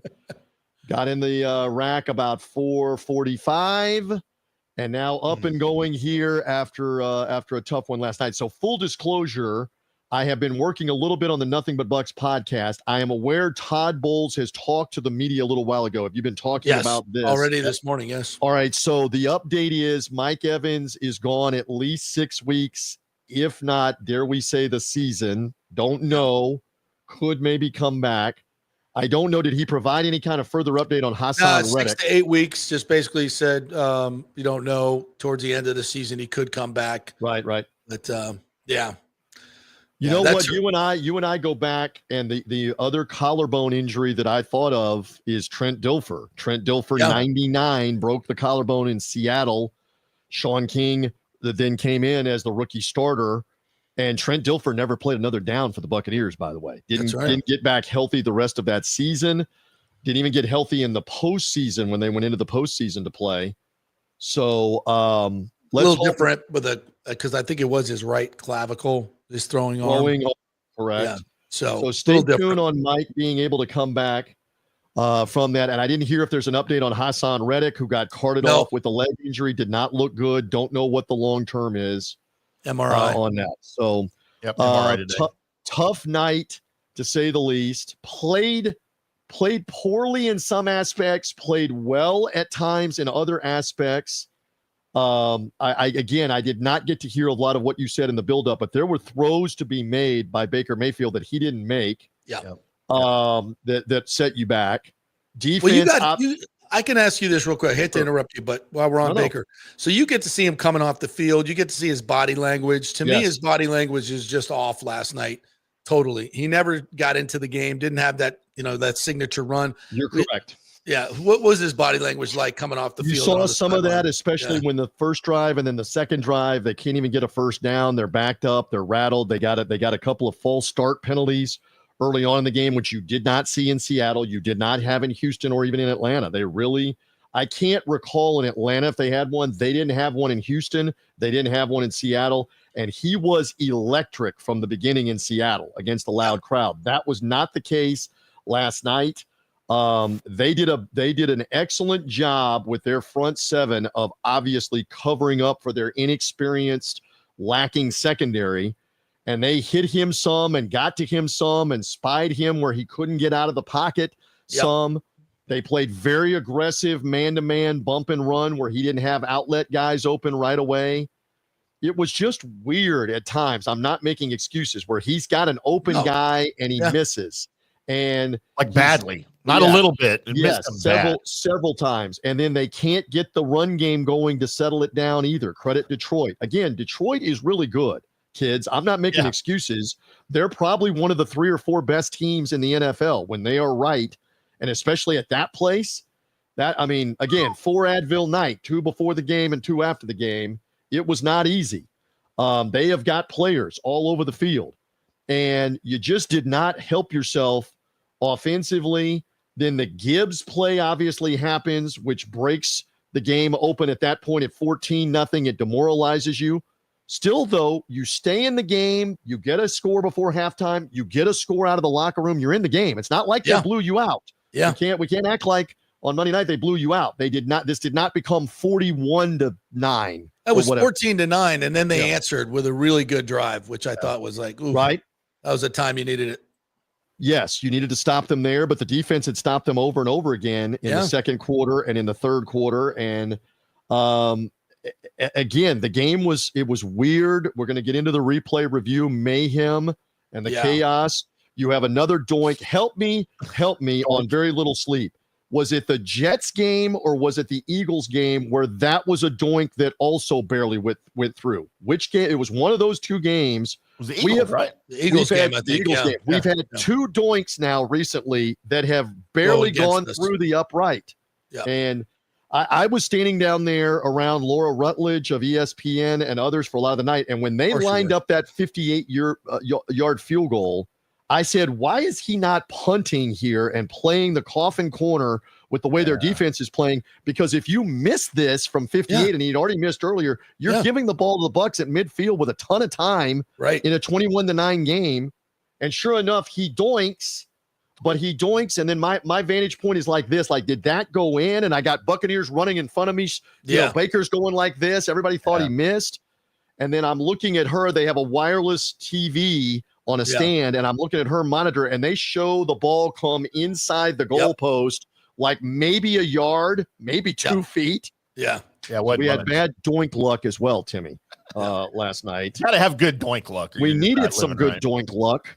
You got no luck, lad. You got bad calls. We needed something, and we had calls. What was your favorite worst call of the night? The K. Dotton review? Okay. On the K. Dotton. All right, on the K. Dotton, and I'm aware of this, and we got the Nothing But Bucs podcast coming out here, and I realize I got to toe the line. Yes. I work for the team on the officiating. But help me, please. K. Dotton has the ball pinned to his shoulder, which is possession. He's got it. He takes a step backwards, correct? His butt, his rumpus hits the ground. That's a secondary act with possession. Yes. All the stuff that happened after that of the defenders now trying to take the ball away to get it to come loose, that should not matter. And I believe Troy Aikman on the TV broadcast even said they've got to leave this as a catch. He's got possession of the ball with his butt down because they even slowed it down. Again, I'm hanging with Laura Rutledge watching her portable TV and seeing exactly because the Lions team, the video team, they're not showing that replay over and over again. No. In the visiting situation for the Bucs. and they're freezing it with his butt on the ground. I'm like, that's a catch. Yeah. And they call it an interception. TJ, yeah. That was one we didn't even talk about. I was talking about the first down. spot. We'll get to that. We'll get to that circus in a minute. So all simultaneous catches have always gone to the offense. Now, as I watched the replay, the defender had two arms on the ball. K. Dotton had one hand on the ball. This is after, again, we might mention his butt is on the ground with possession of the ball. Possession of the ball. And when they roll over, the field is catch, when they roll over, the defender gets a better grip on the ball to a point where it looks like he has better possession. But again, so we're splitting hairs here and making judgments. Right. The rule says if it's simultaneous, what is simultaneous possession? From what I've always seen, it always goes to the offense, and it's even if the defense looks like they have a better spot of it, just if the offense has any possession at all, it goes to the offense. So these are what we call 50-50 calls that you could say it went this way, you could make an argument. And this is where the NFL can control every game that goes on. Yeah. Especially when you don't define things very well.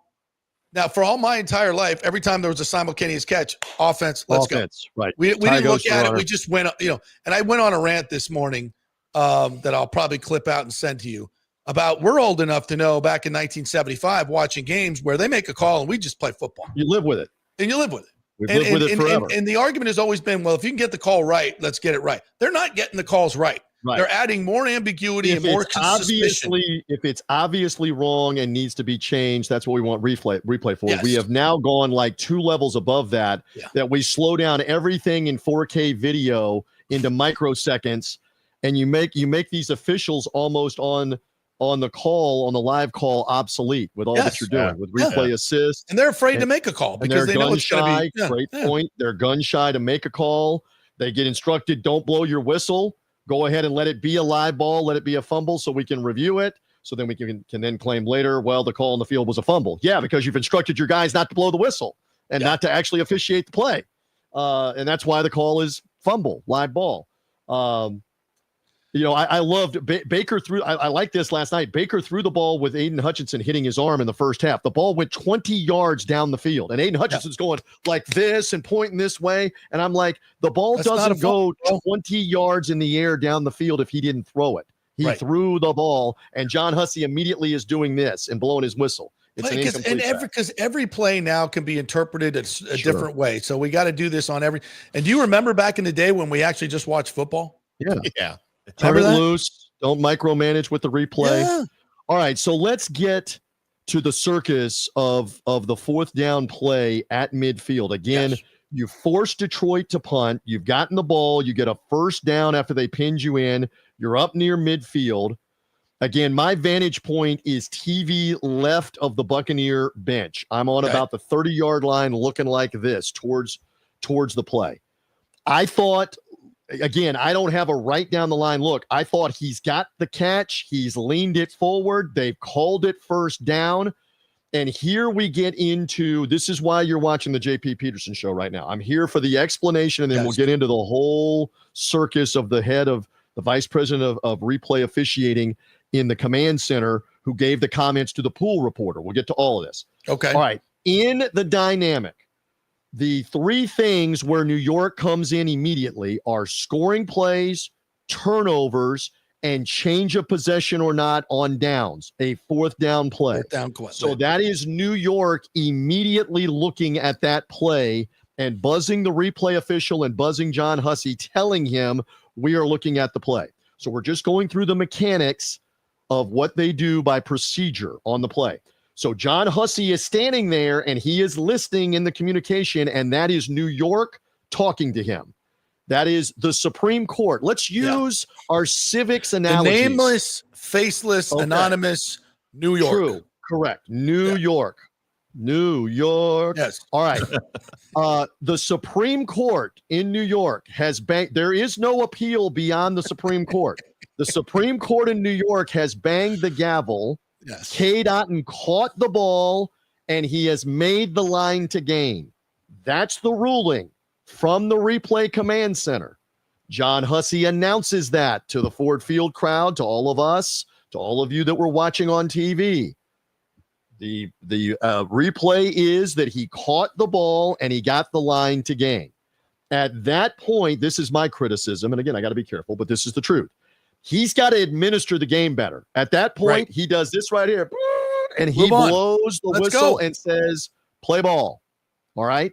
He doesn't do that. He stands around for a few seconds, and Dan Campbell's looking at the video board for more replays, and he's smart. He's a savvy coach. He's going, I got nothing to lose. We're up 21-9. Let me throw my challenge flag and screw around with the Buccaneers some more here and tell him that I want to challenge that he didn't catch the ball, not that he didn't get the line to gain. Right. He didn't even challenge the split. At that point, John Hussey comes running over, and John Hussey should have said to him, I might have mentioned this, the Supreme Court in our metaphor has ruled in New York. He caught the ball. He got the line to gain. There is nothing to challenge. Right. There's nothing to challenge. Play ball. That's perfectly within Hussey's right as the referee. In fact, if not done a million times, if not his duty in that moment to say, they've ruled on this, brother. They've ruled it's a first down.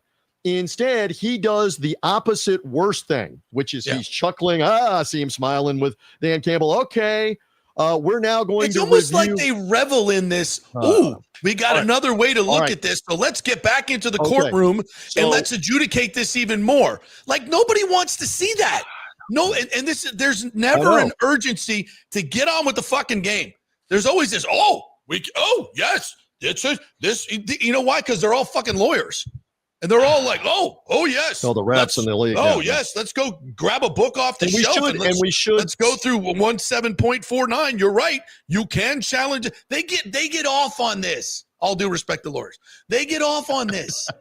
It has no place in a football game. JP is rolling here and not taking into account I'm on a little sleep, and I might have mentioned I've already had enough Advil to kill an elephant. All right. So I'm not disagreeing with the passion. All right, so back to it. We need to make mention right here. This did not cost them the game. You're not saying that. Yes, I'm not. It did not cost them the game. It's 21-9 at that point. All right, let's pick back up with we're going to let them challenge. So at that point, what are we doing in the modern TV? We're going to a 2.5-minute commercial. Right. All right. So John Hussey goes over now to the headset for the challenge, and the challenge again is, I guess, supposed to be the replay official and him. You cannot convince me that this is not still New York. Of course it is. At this point. Yeah. And they clearly look at it in 30 seconds. He's got possession of the ball. It's not a matter now on the challenge of he didn't possess the ball. He did. So John Hussey announces during the commercial, turns the microphone on. After review, the receiver does have possession of the ball. It is a first down. Detroit loses their challenge and a timeout. I'm like, bravo. Let's get out of the commercial and go run a play. Oh, but wait. Now about 20 seconds later, I'm looking again at the little portable TV next to me that they have around Laura Rutledge, and ESPN is showing in the commercial the freeze shot that you see when they come out of the commercial of Otten's knee down, and has that ball made the line to gain or not. Here's a quick interjection. What happened also to the virtual review? What happened to the virtual? I brought that up. Game? Okay, thank you. They never spotted the ball and did the virtual measurement. Spotted it and never did the virtual review that they've always talked about either. Yep. He now gets called, and this is where the replay official, the head of vice president of replay command center, says they could not get in communication with Hussey in his ear standing there, and they're calling him back over to come over simply to communicate with him again, not to let him look at the call, but just to communicate with him. It's not a first down. It's the Lions' ball. Here's the time on the clock. Switch the down marker. That's what they're telling him over there. Again, you had two things that in my mind should not have happened on that play. The challenge shouldn't have been allowed. And then after they've already ruled it is a catch and it is a first down, we should not be subjected, the Buccaneers as the visiting team, to waiting another 3 or 4 minutes for ESPN to find another angle by their own delays and whatever to help the home team there. And again, I said to Todd Bowles after the game, what was the explanation? and I know he talked about this on the podium, and I think he talked about it again this morning. The only thing we can go on is they came back to us and said, we got another look. Our problem is they already ruled on it from New York. Play ball. Go ahead and don't let the other stuff happen. And what about the fact that he challenged the catch, not the spot? And the replay, you can't go back and look at everything. In the Q&A with the pool reporter, the cop-out answer was, yes, we do look at everything again when there's a challenge. No, they don't. But you can't go back and look at, because there's holding on the other side of the field. I know. I mean, it's just, I hate that we even talk about this. Well, but there's the explanation. I'm giving you cutting edge. No, and it's interesting because he made that announcement but it wasn't on TV. So we never heard that announcement, by the way. Before they flipped it around, we never heard him. Because that would have had an impact to the audience going, oh, well, wait, he just announced. Now we're announcing again? Like this is the third announcement, third announcement on the ruling of this call. Again, it was part of what was a long, weird second half and fourth quarter where we have reviews, we have injuries, we have fourth down conversions. We have an 18-play Buccaneer drive where you're still standing there going, there's 7 minutes left in the game. There's 3 timeouts left. And as poorly as Baker has thrown the ball a couple of times with open receivers, just get one in the end zone and get some momentum back. And you got all your timeouts on the 2-minute warning. And again, the officials did not beat you last night. He has Tez Johnson open in the right corner of the end zone, and he misses it. Wide open. He has a Mecca Abuka down the middle open, and open a couple of times. At this point, he didn't get anything on the ball. At this point, he was clearly hobbled, whether it's his knee, his foot, whatever. Somebody told me, and I have not seen this, I have not verified. Apparently, a lion may have messed with his leg on the bottom of one of those piles when they were tackling him, hitting him after the play. And if they did that, if that is a dirty thing that they did, that now explains to me more why he went volcanic eruption on John Hussey at the end of the game on not protecting. No, there was. I saw it underneath the pile. I saw the same exact thing. Yeah. It was. I think it was long-haired Anzalone. I think twisting at his legs. So we can go back and look at that again. You had chances even after the Otten stuff. You didn't make the throws. You didn't make the plays. The Lions are really good. Maybe you'll see that team again in the postseason. All that, but it doesn't discount the fact that the NFL has really turned this game, and I think it's a huge issue. To some of the other, and here's another thing, and I hate to harp on the officiating, but it goes to what you can tell us. So early in the game, I think it was Jamel Dean brushed across the face of somebody, and they kept showing it up on the Jumbotron, and the crowd was going bananas, like it should have been a face mask, and there was another penalty on the line. Doesn't matter. Not reviewable. Yeah. But it also showed that he grazed. It was Winfield. It also showed that he never grabbed. He just went across, and he may not have even touched it. The crowd in that moment's going crazy, like they can go review that. They can't review that. So it creates. But my point is, did it create an atmosphere where the officials were afraid to make a call against the Lions? I didn't sense that. I wouldn't say that because they called other things against them as the game went on.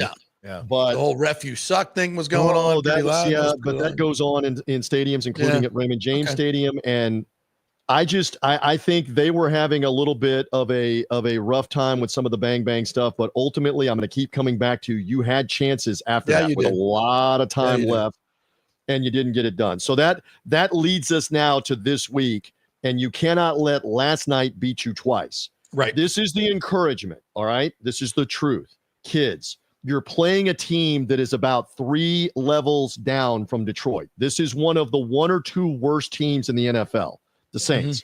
You got to take it seriously. You got to be on point. Oh, hell yeah. But they are bad. If you demoralize them, if you score on them, you're going to do what everybody else has done to them. Now, they've hung in games, but they're bad. So this is now incumbent on the veterans in the Buccaneer locker room. Be on point this whole week. Solid in practice later in the week, Thursday, Friday walkthrough, whatever you're doing, and be ready to go in the Superdome. And I don't care if this is 9-6 on Sunday as we push ahead. Win the game, and you're 6-2, and you're great. You're not just good, you're great at the back half of the season out of the bye, because you've stockpiled a bunch of wins that are going to help you in December and January get to a 10th win, an 11th win, a 12th win if you can get there. So you got to take care of business. You got to refocus. Get Baker a little healthier. Let's see if Bucky Irving can play. That will make a difference. You've missed his explosiveness. Rashad White Big is time. solid, but he's not nearly as explosive in turning a 3 to 5 yard play into a 30, 40, or 50 yard play. And you saw that with Jahmyr Gibbs, and you see it with other backs in the NFL.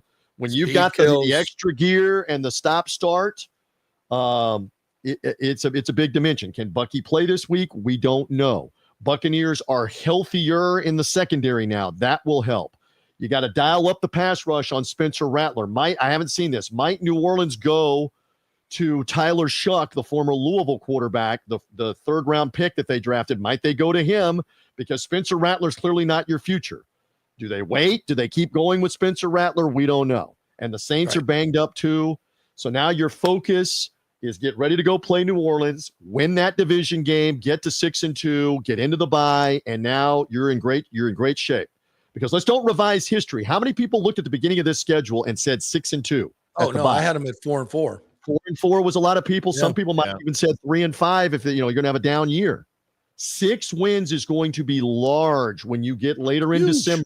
Huge. And in early January. So we look for the positives. I'm here selling some optimism on a Tuesday. There was a lot of, they got more turnovers last night. Yes. They got played well. Jared Goff with sacks. At times he was rattled. Yep. They did some things well. Dean caught another one. Correct. Dean caught another one. Correct. He's building confidence. Yep. Again, Yaya Diaby's got to dial it up. You got to see something from Chris Braswell. I got to believe coming here. You got to get some outside rush going. That ain't coming. We kind of kicked around the idea. Timmy brought it up. Max Crosby.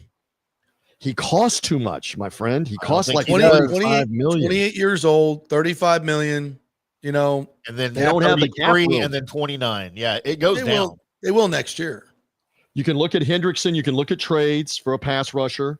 Maybe you look at a linebacker. I know there's some criticism of that now, that you need another veteran linebacker to come in. Yeah, we'll see. In Jason Light, we trust on this. Absolutely. Because you've reloaded in off seasons, and you've even been able to make some moves. Let's see what they're able to do. So, again, we'll put this one to bed. I'm working on the Nothing But Bucs podcast. It'll be out a little later this afternoon. Always a great and then we'll put the Lions game to bed. It's over with, obviously, and you've got to get ready to go win this game in New Orleans. Take advantage of a crippled, bad team however you can.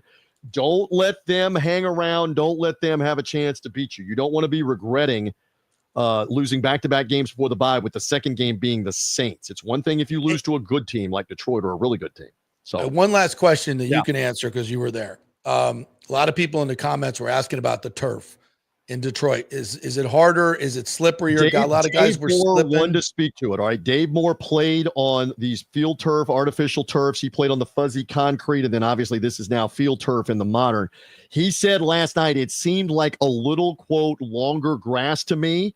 And he said, therefore, I would use the 7-stud cleats for better grip on the field. The only thing I can say, I don't play. I've never been a player. It is incumbent on the visiting players, or even we've seen the Buccaneers slipping around on the Raymond James Stadium field the last couple of games. Week. Yeah, it is incumbent on you to get out there with your cleats an hour and a half, an hour before the game, and go full speed cutting and find out, okay, are my feet coming out from under me? And go change your shoes, change your cleats, do what you have to do. But he was saying that on the air last night that he observed it was a little longer, but you didn't see the Lions slipping around on a lot of plays. They've got it down. Yeah. Interesting. So again, it's a valid criticism that you got to be better. Like back in the day, shall we quote Nike and Mars Blackman and Michael Jordan? It's got to be the shoes. It's got to be the shoes, homie. The shoes. All right. Maybe in all fairness, I'm not sure Bucky Irving could have saved this. They ran the ball 12 times, TJ. Even they never stuck with the run game. Really in the third and the early fourth quarter. You still had a ton of time left to try to get the run going. Credit the Lions again, but maybe Bucky will make a difference. A 75% Bucky will be explosive enough on a play or two to make a difference, much less if you get him 100% or close to it, right, to be explosive to make some plays. So you got some optimism. Hopefully it was a learning experience too for Josh Grizzard on the play calling side. Oh, absolutely.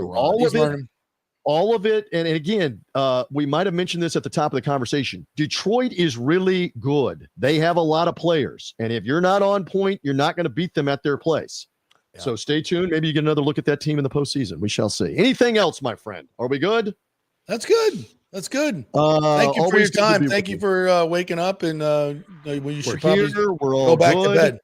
That'll be probably later tonight. When we does got the Nothing But Bucs come out? Nothing But Bucs will be out probably in a couple of hours on the timeline. Right. Stand by with all the Gene highlight calls. I got the interviews after the game, including with Todd Bowles, the whole bit. Again, great Buccaneer post-game recap. Buccaneers mobile app. When you send we it will to me. send that out, my friend. By the way, we have this later in the week. Divided household, Mrs. Reeves against this in the River Your City. boys Let me screwed up the whole college game day by losing to UAB. What the F? Yeah, please, I know. They fired Trent Dilfer and they play their Super Bowl against Memphis. But stay tuned. Stay tuned. Let's see what Memphis and USF looks like on Saturday from the River City. I have to watch that. I don't get to watch that in seclusion. I got to watch that on the Buccaneer plane while we're flying to New Orleans. Happy times if it starts going bad for the Tigers. You don't think I'm going to get some grief? Apparently, Trent Dilfer's still having problems with that collarbone. Go Bulls. Go Bulls. Go Bulls. All right, Mrs. Reeves, back Love to you, brother. On that as well. You guys be well. Always good to be with you. All right. Thank you, TJ. I will look for that podcast today. Let's take a quick break and come back and finish up with all the comments. We shall do that. No Bulls audio, huh? Yeah, I guess play tomorrow. We play tomorrow. Okay. I want to give more love to our listeners. Yeah, we have so many comments, so I'd like to feature them. As long as they're intelligent. Cafe Paradiso is where you need to go. We had another listener go there for his anniversary and had a wonderful, wonderful meal. So not only for special occasions, you would just want a good meal at a great price, great service. You know, how many times you go out to dinner and you get the bill and you're like, the service sucked. You know, the food wasn't that great. We should have just stayed home. Never when you go to Cafe Paradiso. Never. Because the food is fantastic. The service is great. And the prices are reasonable. You know, for what you get today, the prices are very reasonable. And great wine selection. Can't beat it. Cafe Paradiso, number 3 on the open table list for a reason. Get a reservation on open table or just show up. Cafe Paradiso on South McDill and tell them JP sent you and you need to go right to the front of the line. That's how it works. Cafe Paradiso. Back at 3.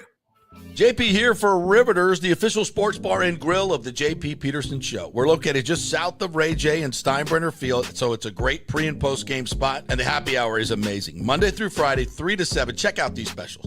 $3 Bud Light drafts, $4 domestic bottles, $5 wells, $6 premium wells, $6 cocktails like margaritas. That's unheard of. And the Riveters food is freshly made daily. No freezers. Happy hour food specials include $3.50 tacos and barbecue sliders. $6 you get edamame or chips with the beer cheese, which is amazing. $8 buffalo chicken dip, my favorite. The truffle fries, chili cheese fries, also $8 at happy hour. As well as other specials throughout the week, including Taco Tuesdays, you get $3 tacos, and Wing Wednesdays, 7 o'clock to 1 a.m. in the morning, you get our amazing wings, 5 for $5 and $5 wells and wines. That's a good Wednesday night. So if you're tired of the preppy, overpriced, generic sports bars, come see the amazing, friendly bartenders and staff at Riveters, where customer service really matters. Riveters, just south of where the Rays and Bucs play. We'll see you there. Experience the art of driving at Genesis of Tampa, where luxury meets innovation and every detail is crafted for you. From the bold G70 to the refined GV80, Genesis delivers power, elegance, and technology years ahead of its time. Book service online, and our Genesis Experience advisors will pick you up and drop off your vehicle. If available, you can enjoy a courtesy car while yours gets a complimentary interior vacuum plus a generous offer for your trade. Every new Genesis comes with the Miracle Advantage Plan, 10 years or 250,000 miles of powertrain warranty and 4 years of complimentary maintenance. Visit us at 801 East Bears Avenue or online at genesisoftampa.com. Genesis of Tampa, luxury redefined. Italiano Insurance would like to congratulate the Bucs on their 50th anniversary season. And you know what? We've been here for every season and then some, over 60 years in business. We've seen some smart coaches with great game plans, but if you don't have flood insurance or business insurance, that's a terrible game plan. that could ruin you financially. You don't want to take that L. So call 813-877-7799 and let their friendly agents quarterback your insurance and save you big money. Italiano also sponsors our FSU report every week, so go Noles. 813-877-7799 or go to italianoinsurance.com. JP here for my friend Jason Fawcett, owner of On-Site Construction. They do residential and commercial renovations and new construction. As a leading home builder and general contractor, On-Site Construction prides itself on transforming homes through superior craftsmanship, dedication to client vision, and an unmatched commitment to quality and service. It's about building relationships. We take the time to understand our clients' needs, preferences, and budgets so that we can deliver a personalized experience tailored to their unique vision. From the initial designs to the final touches, we're there every step of the way, ensuring that the end result mirrors your vision. Here are some testimonials from happy customers. G. Gibson says, no hidden costs, very honest, reliable, creative, and communicates well.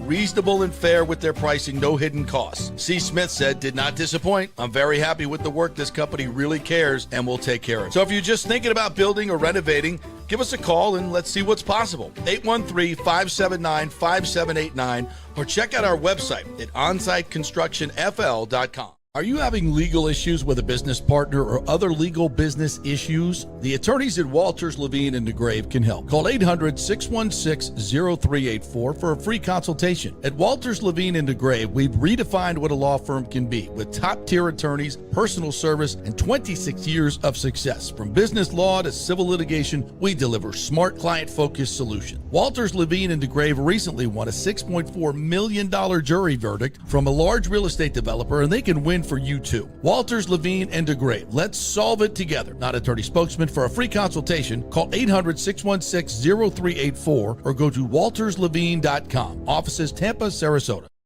Let's go. Right now. Back to the show on FanStream Sports.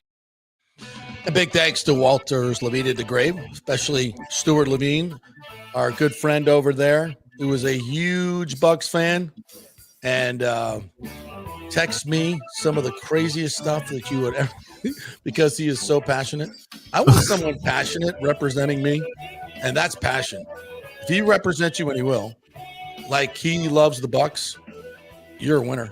You're going to win. The other team will run away. The other team will run away. They will not want to deal with this dude. You want him on your side. So, yeah, give him a call over there at the Walters, Levine, and DeGrave, and ask for Stu and say, go Bucs. And thank you for supporting my favorite sports show. All right, let's, I got a super chat. Paying for an appetizer for lunch, $4.99. I know we can't even get the $4.99 appetizer anymore. Jimmy J. Voyager says, are there any new stadium updates, location, etc.? Also any trades, free agent rumors for the Rays? Now, I think, they don't let them break news during the World Series and late playoffs. But there's works going on. Trust me on this. I do know that the new owners are very much at work, and I've reached out to them for some stuff, and they're like, listen, we don't want to really do a whole lot of interviews right now. We just want to get to work. So without betraying any of their confidence, they're just like, so they hate the fans. Is that what you're saying? Somebody's going to say that. They don't care about the fans, JP. No, they very much care about the fans. They're doing a lot of work. And by the way, they did put out their new season ticket plans that are out with significant price reductions in a lot of areas. The new Rays Club, which used to be like $195, $250, is going to be $125 a ticket. Significant. And that's with the food, the drinks, the Rays Club. So yeah, significant discounts, lower level tickets, much lower. So that's their first move. That hasn't got a lot of play, but it will here. So lower prices. How do you like that? They're very intent on getting more people in the building. The team has never marketed correctly because Stu didn't want to. That was not his deal. Also, I wanted to hit Florida State real quick. I know we're up against the time. We can go a little bit longer because I talked to some folks, and Michael Alford, the AD, came out on Monday, and basically said Mike's going to be the coach here for the rest of the year, and we're going to evaluate at the end of the year. And everybody took that to like, oh, my God, Alford doesn't know what the fuck he's doing. Jesus, how do you not fire this guy right now? He's got to go. He knows that. Mike Norvell is no longer going to be the coach here. There's nothing that Mike can do to save his job. Well, you run the table and beat Florida by 60, maybe, but that ain't happening, as we all know. You can't beat Stanford. You can't be at a beat up Stanford team. You suck. You're awful. They know it. He's not going to be the coach here. Now, if they keep him through the season, they can save significant money. I don't know what that number is exactly. I've been told $10 to $15 million. If you keep, matters. Yeah, if you keep him and the staff, you got to remember the staff as well. That's less buyouts for everybody. And I've been told that you could save $10 to $15 million. I don't know exactly if that's true, but obviously you can save significant amounts of money, especially when your coach makes $9 million a year, or maybe I think he makes $11 million a year. So you can save significant money if you wait. If you fire him, and by the way, you don't have to wait to start filling his position. You can start talking to anybody you want to talk to and start filling. And if you don't think Mike Alford's doing that, you don't know what's going on. Trust me. He can't say it publicly. Publicly you have to, like Scott Strickland told ESPN or told the SEC network, told Dave Neal that there was no meeting of boosters to fire Billy Napier. That did not happen. And Dave's just reporting what he's told. He has to ask the question. He has to get it in. And Scott Strickland said, no, none of that happened. They win the game and he's fired. Of course it happened. Of course it happened. He lied to everybody because that's what you have to do. You have a game to play. You're not going to fire the coach right before the game and say, go coach the game. You have to, this is all a political game. It's all you got to, it's like having a press conference before the draft with the GM. Yeah. Come on. It's lying season. And Michael Alford is not sitting here thinking, okay, we're going to keep Mike Norvell. No, I don't believe that. I don't know that. He has not told me that personally, but I don't believe it. I know Michael Alford, and he's not an idiot. And I know a lot, and I've spoken to some big money people that support this program, and Mike is done. He's done. So, by the way, immediately after the JP Peterson show, you can go to fanstreamsports.com and get a taste of this little piece of work right here. If you are truly interested in this topic. Well, you're going to have to update it with my quotes, okay? Because Mike is not. He's done. And this is the old public vote of confidence, but he's done. And they're working on what's next. So if you can follow, and I, my good friend Rick Ballou at 1010XL, we have him on the show all the time. He posted something last night, and I love Rick like a brother. We worked together at Doc's Sports Bar, and I just disagreed with him because he was going after Alford and saying that, how did he let Sexton take advantage of him with this ridiculous buyout? Come on now, bro. That's the way we all know these ADs have no leverage whatsoever. If you have a 13-0 season and Alabama's coming after your coach with all guns a-blazing, you got it. And Sexton is working that angle with his other client, DeBoer. So I think Norvell was Alabama's first choice.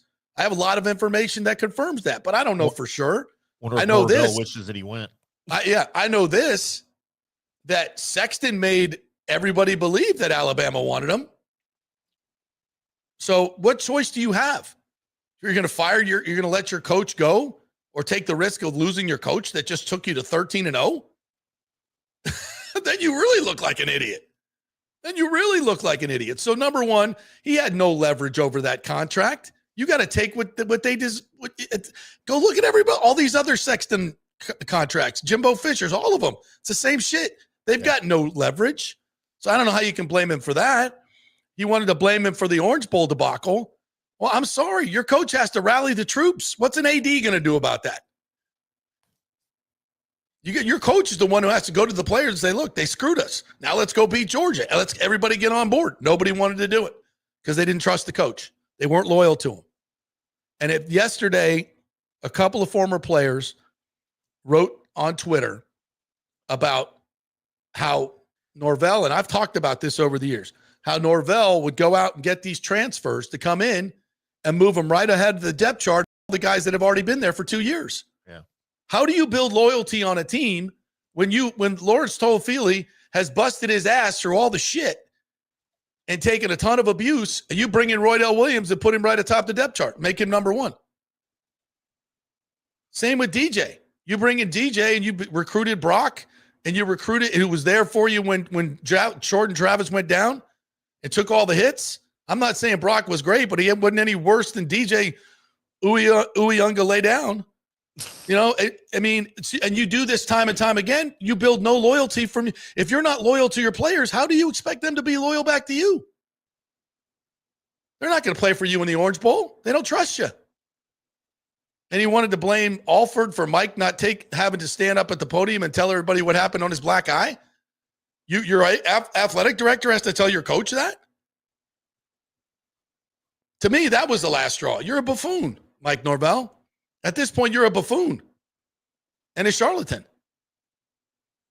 And he's not going to be the coach of Florida State. So if all you folks that are going crazy over Mike Alford, who just completed that stadium renovation, which is kick ass, and got the football facility built as well. And I know all this stuff was in the works, but he's been the guy that's got it paid for and done all the legwork for the facilities.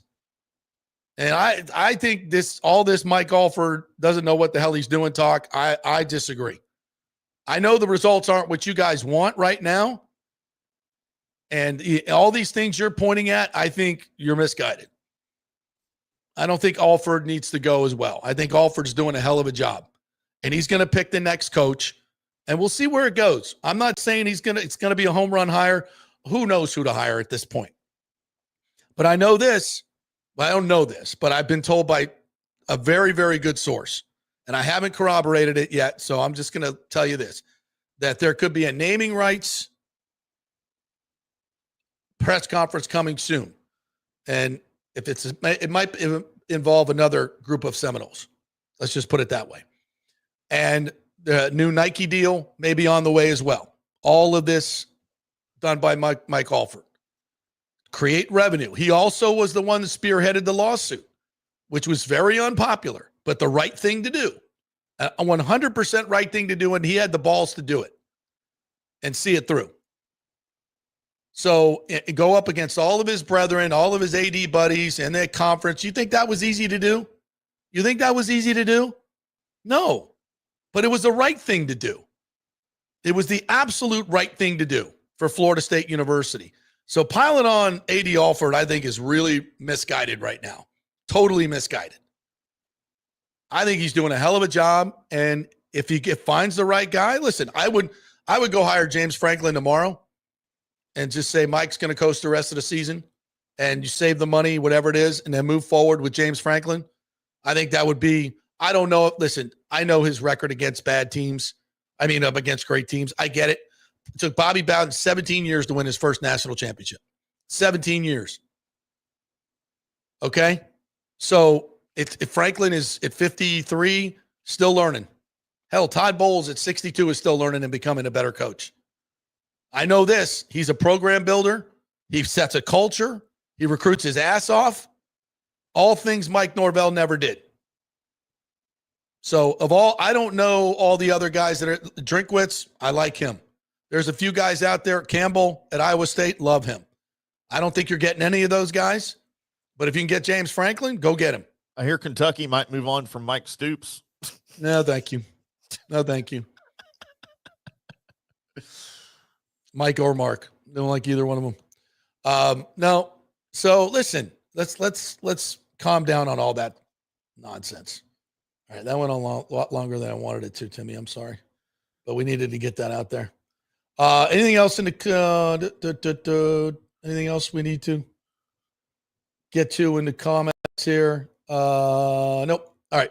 Thank you guys so much for watching. And did we forget anything, Timmy? I don't think so. Okay. Great job, everybody. Appreciate TJ jumping on. Thank you, Tim. I appreciate you.